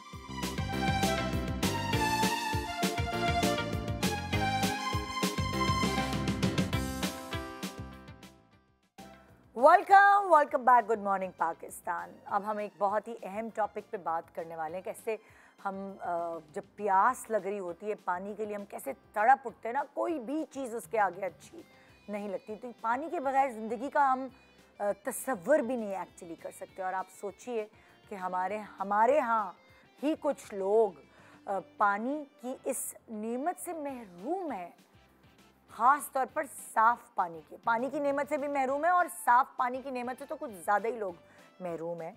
और अगर आप देही इलाकों में देखें तो वहाँ ख़वातीन बेचारी मीलों सफ़र करती हैं साफ़ पानी की तलाश में, अपनी फैमिली को पिलाने के लिए पता नहीं कितनी कितनी दूर भर भर के मटके या पता नहीं किस तरह वो सफ़र करके लेकर आती हैं। और देही इलाकों की बात क्यों, दूर की बात क्यों करें, आप शहर की बात ही देख लें। शहर में भी अक्सर ऐसा होता है कि जो सीवरेज की लाइन है और साफ़ पानी की लाइन है वो कभी कभार अक्सर मिल जाती है और आपके घर में गंदा पानी आ रहा होता है। जो टैंकर्स से पानी आता है वो भी पीने के काबिल नहीं होता, बल्कि बहुत सारे बच्चे अगर बीमार हो रहे होते तो पता चलता जी नहाते वक्त उन्होंने वो नहाते हुए पानी पी लिया था, तो वो बायस बना पेट के कीड़ों के या पेट डायरिया वगैरह के। इस बारे में गुफ्तगू करने के लिए और सही से हमें बताने और समझाने के लिए हमारे साथ आज मौजूद हैं डॉक्टर खालिद इकबाल साहब, जो कि कंसल्टेंट पीडियाट्रिशियन हैं, chief executive officer Kharadar general hospital. अस्सलाम वालेकुम। वालेकुम सलाम। कैसे आप? अल्हम्दुलिल्लाह। कश फाउंडेशन की इस मुहिम में आप हमारे साथ हैं, जिसमें बच्चों की मैल न्यूट्रिशन, उनकी नशो नमा, इस हवाले से हम बात कर रहे हैं। और आज हमारा टॉपिक है गंदा पानी, जो गंदा पानी हमें पीना पड़ रहा है, जो हमारे लोगों के अंदर जा रहा है और उनको बीमार कर रहा है, उस हवाले से बात करना है। बहुत शुक्रिया निदा और thank you ARY digital and Kashf foundation. आपने बहुत अहम इशू की तरफ निशानदेही की है। सबसे पहले तो मैं ये इस बात का इज़हार करना चाहूँगा कि जब इंसान पैदा होता है, एक बच्चा, उसको पानी की ज़रूरत कब होती है। जी। हमारे पास माएँ जब बच्चा पैदा होता है तो कोशिश करती है कि पैदाइश के फ़ौरन बाद पानी देने की कोशिश करती है, जबकि बच्चे को पहले 6 माह तक पानी की ज़रूरत नहीं होती। अगर वो माँ का दूध पी रहा है, अगर वो माँ का दूध पी रहा है, अगर वो बोतल का दूध पी रहा है फिर तो बोतल का दूध बच्चे की सेहत के लिए बेहतर नहीं है, और वैसे भी बोतल का दूध भी पानी में ही बनाया जाता है। बिल्कुल। अच्छा, माँ के दूध में अल्लाह ताला ने 91% पानी रखा है, तो वो बच्चे की पानी की ज़रूरियात को काफ़ी होता है। तो हम कंटामिनेशन की बात करते हैं, हम बीमारी और इलाज की बात करते हैं, लेकिन जो इम्पॉर्टेंट चीज़ है वो है एहतियात। एहतियात इलाज से बेहतर है। हम जितने लो रिसोर्स कंट्री में रहते हैं, जहाँ पर लोगों के पास वसाइल कम है, इलाज की सहूलियात कम है, तो बेहतर तरीका यह है कि हम एहतियात इख्तियार करें। अगर माएँ पहले 6 माह तक एक्सक्लूसिव ब्रेस्ट फीडिंग करती हैं, सिर्फ और सिर्फ अपना दूध पिलाती है, उसकी वजह से बच्चे बहुत सारी बीमारियों से महफूज हो जाते हैं। 6 माह के बाद जब नरम ग़िज़ा का आगाज़ होता है तो उस वक्त बच्चे को पानी की ज़रूरत होती है और पानी देना चाहिए। पानी अगर कंटामिनेटेड हो तो उससे बहुत सारी बीमारियाँ, बिलखुसूस दस्तों की बीमारियां जिसके अंदर बच्चे ज़्यादा मुब्तला होते हैं, टाइफाइड की बीमारी, हेपेटाइटिस ए की बीमारी और जार्डिया एमीबियासिस जिसको हम पेचिस कहते हैं, ये वो बीमारियां हैं जो गंदे पानी के ज़रिए हमारे जिस्म में दाखिल होती है। यानी जब फुजला हमारे पीने के पानी में शामिल हो जाता है और वो पानी कंटामिनेट हो जाता है और उसको हम जब पी लेते हैं तो ये ख़तरनाक बीमारियां हमारे जिस्म में दाखिल होती हैं, जो ना सिर्फ हमें बीमार करती हैं बल्कि वो पेचीदगियाँ भी पैदा करती है और कहीं कहीं हमें हमारी ज़िंदगी से हाथ भी धोना पड़ता है। तो अब कैसे बचा जाए उस गंदे पानी से? पानी को साफ करने का तरीका क्या है? जो जैसा कि आपने शुरू में कहा कि जो पानी हमें दस्तयाब हो रहा है वो इतना हिफ्ज़ाने सेहत के लिहाज से ठीक नहीं है और ड्रिंकेबल नहीं है, और बहुत सारी कंपनीज़ इस पे काम कर रही हैं और वो क्लेम भी करती है, लेकिन ज़्यादा बेहतर तरीका ये है कि जब हम पानी का इस्तेमाल करें तो पानी को बॉयल कर लें, उबाल लें। अब उबालने का भी तो कोई तरीका अच्छा, उबालने का तरीका ये है कि पानी जब आप कम से कम 15 से 20 मिनट तक उबालें, पानी में जब उबाल आने लगे यानी जोश आने लगे तो वो उबाल कम से कम 5 से 10 मिनट तक होना चाहिए। उसके बाद पानी को ठंडा कर लें, उसको रूम टेम्परेचर पर ले लें और उसके बाद इस्तेमाल करें। अच्छा, बॉईल करने के अलावा भी कोई तरीका है पानी को साफ करने का? ज़्यादा आसान तरीका है, ज़्यादा एक्सेसिबल तरीका है कि जिसको आसानी से अडॉप्ट किया जाता है। बहुत सारे लोग फिल्टर भी लगा के घर में बैठे हुए हैं। जी, फिल्टर में भी, क्योंकि हम जिस वायरस जैसे रोटा वायरस है या बैक्टीरिया है जो माइक्रो ऑर्गेनिजम्स हैं जो कि हम इंसानी आँख से देख नहीं सकते, वो बहुत माइक्रो होते हैं और समटाइम्स वो फिल्टर प्रोसेस से भी क्रॉस हो जाते हैं और वो भी क्लीन नहीं होता। फिर समटाइम्स ऐसा होता है कि हम फिल्टर की मेंटेनेंस का ख्याल नहीं रखते, उसकी जो प्रीमिसेस है वो अनहाइजीनिक होती है जिससे हम पानी पी रहे होते हैं और वो भी एक सोर्स बन जाता है जो कि कंटामिनेशन का बाइस बनता है और बीमारी में मुब्तला होता है। अब हमारे में क्योंकि गुज़िश्ता 30 से 40 साल में जो पीडियाट्रिक्स करते हुए हमारे पास ज़्यादातर बीमारियाँ यही दस्तों की बीमारियाँ, टाइफाइड या पीलिया और रोटा वायरस जो कॉमनेस्ट बीमारी है जो कि दस्तों के अंदर सबसे कॉमनेस्ट ऑर्गेनिज्म है, वो भी इसी गंदे पानी के ज़रिए ही आता है। दूसरी जो चीज़ें जो इम्पॉर्टेंट चीज़ है कि पानी की सफाई के साथ साथ इन तमाम बीमारियों के हिफाजती टीका जात मौजूद हैं। अच्छा, यानी रोटा वायरस की वैक्सीन मौजूद है। अच्छा, इसी तरह हेपेटाइटिस ए की वैक्सीन मौजूद है। इसी तरह टाइफाइड से बचाने की वैक्सीन रूटीन EPI शेड्यूल के अंदर मौजूद है। अच्छा। तो वालिदैन को इस चीज़ का एहतियात करना चाहिए कि जहाँ पानी को साफ़ सुथरा इस्तेमाल करना है, उबाल कर बच्चे को देना है, वहाँ वैक्सीन भी लगवानी है, वहाँ वैक्सीन भी करनी है। इसी तरह अच्छा, गाँव की बात करें, जैसे दही इलाकों की बात करें, वहाँ कोई ऐसी चीज़ है जो पानी को ताज़ा और महफूज रख सके? कोई ऐसी टिप दे सकते हैं आप? गांव के अंदर तो क्योंकि गांव में कंटामिनेशन के मैं समझता हूँ कि इम्कानात इसलिए कम होते हैं कि वहाँ पे ड्रेनेज सिस्टम नहीं होता, ड्रेनेज लाइन नहीं होती। अच्छा, लोग पानी के सोर्स तक खुद जाते हैं और पानी लेकर आते हैं, यानी कि वो लाइंस के ज़रिए लोगों के घरों के अंदर पानी नहीं आ रहा होता। तो जिस सोर्स से पानी लेते हैं जो कुदरत के या फितरत के निज़ाम से, तो उसके अंदर वो चीज़ें मौजूद होती है। उसका इस्तेमाल का तरीका ये होता है कि पानी को ढक के रखा जाए, खुला ना रखा जाए। ठीक है। दूसरी बात ये कि पानी जो है वो ट्रांसपेरेंट, शफाफ होना चाहिए, दिखाई के अंदर गदलापन नहीं होना चाहिए, उसमें कोई ओडोर यानी उसमें कोई ऐसी स्मेल नहीं होनी चाहिए, तो वो पीने के काबिल होता है। क्योंकि देहात में उनके पास एनर्जी के रिसोर्सेज भी कम होते हैं और उनके पास रिसोर्सेज कम होते हैं कि जिसके अंदर तो वो पानी कदरे बेहतर होता है। अच्छा, हमारे शहरों का निज़ाम जो है उसमें कंटेमिनेशन के इम्कानात ज़्यादा होते हैं और जिसकी वजह से ये बीमारियाँ फैलती हैं। अच्छा, क्या ORS घर में बनाने का कोई तरीका है या उसे बाजार से ही लिया जाए? ORS घर में बनाने का तरीका मौजूद है। अगर 1 लीटर पानी ले लिया जाए और 2 टेबल स्पून चीनी मिला दी जाए और आधा चमचा नमक मिला दिया जाए तो ये होममेड ORS तैयार हो जाता है। अच्छा, वेरी सिंपल, वेरी सिंपल। लेकिन अब क्योंकि ORS हम पे बहुत ज़्यादा तहकीक हुई है और ये ORS आसानी से दस्तयाब है और अफोर्डेबल भी है। अब हम बच्चों में जो ORS इस्तेमाल करते हैं वो बच्चों का ORS कदरे मुख्तलिफ हो गया है। वो उसको लो ऑस्मोलर, यानी पहले जब बच्चा ORS लिया करता था तो उसको निगलने में और उसको हज़म करने में दुश्वारी होती थी और अमूमन माँ शिकायत करती थी कि बच्चा ORS लेने के बाद क्या कर देता है, उल्टी कर देता है, डॉक्टर साहब ये पसंद नहीं करता। तो लो ऑस्मोलर के अंदर ये सलाहियत मौजूद है कि बच्चा आसानी से उसको निगल लेता है और उसको हज़म कर लेता है और वो नमकियात की कमी को पूरा कर लेता है और वो आसानी से दस्तयाब है। जहाँ पे दस्तयाब नहीं है, घर में जो तरीका बताया इस तरीके से ओआरएस बनाया जा सकता है। और उसको टेस्टफुल बनाना चाहे तो उसमें चंद कतरे लीमू के भी मिलाए जा सकते हैं। अच्छा, पानी की प्योरिटी को चेक करने का तरीका है, जैसे आपने बताया देही इलाकों में गदलापन ना हो, साफ हो, और उसके अलावा क्या चीज़ें हैं?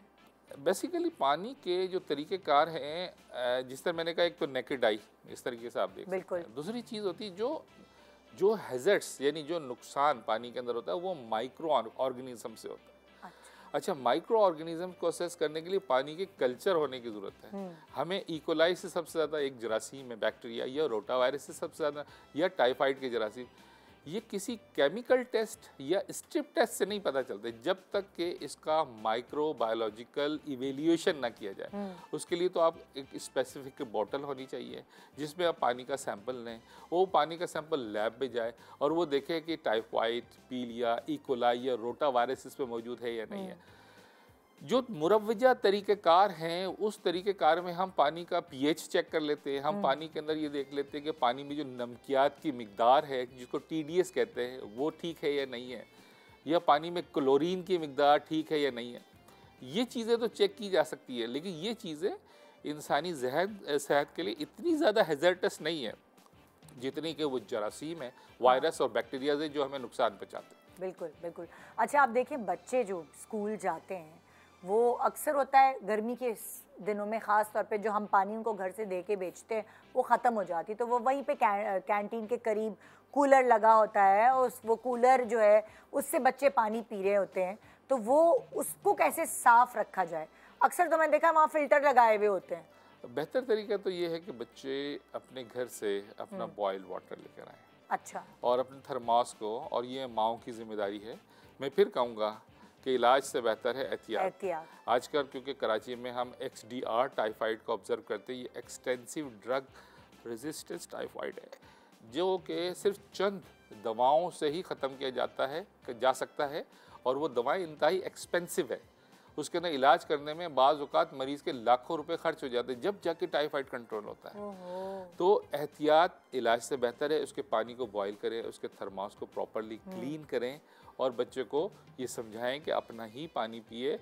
ये स्कूल की इंतज़ामिया की ज़िम्मेदारी है कि जो पानी की फ़राहमी का एहतमाम करते हैं वो ऐसा एहतमाम करे कि जिसमें इस तरह के माइक्रो ऑर्गेनिज़म ना हो और वो इन्फेक्टेड या कंटामिनेटेड ना हो, ताकि बच्चों को नुकसान ना हो। हमारे कराची में कॉलरा भी फैल जाता है, हैज़ा, और वो भी एक बैक्टीरिया है, और वो भी कंटामिनेशन से ही हमारे पानी में आता है, और उसके अंदर भी ऑल ऑफ सडन जिस्म से पानी और नमकियात निकल जाते हैं और इंसानी ज़िंदगी ख़तरात का शिकार हो जाती है। बिल्कुल बिल्कुल।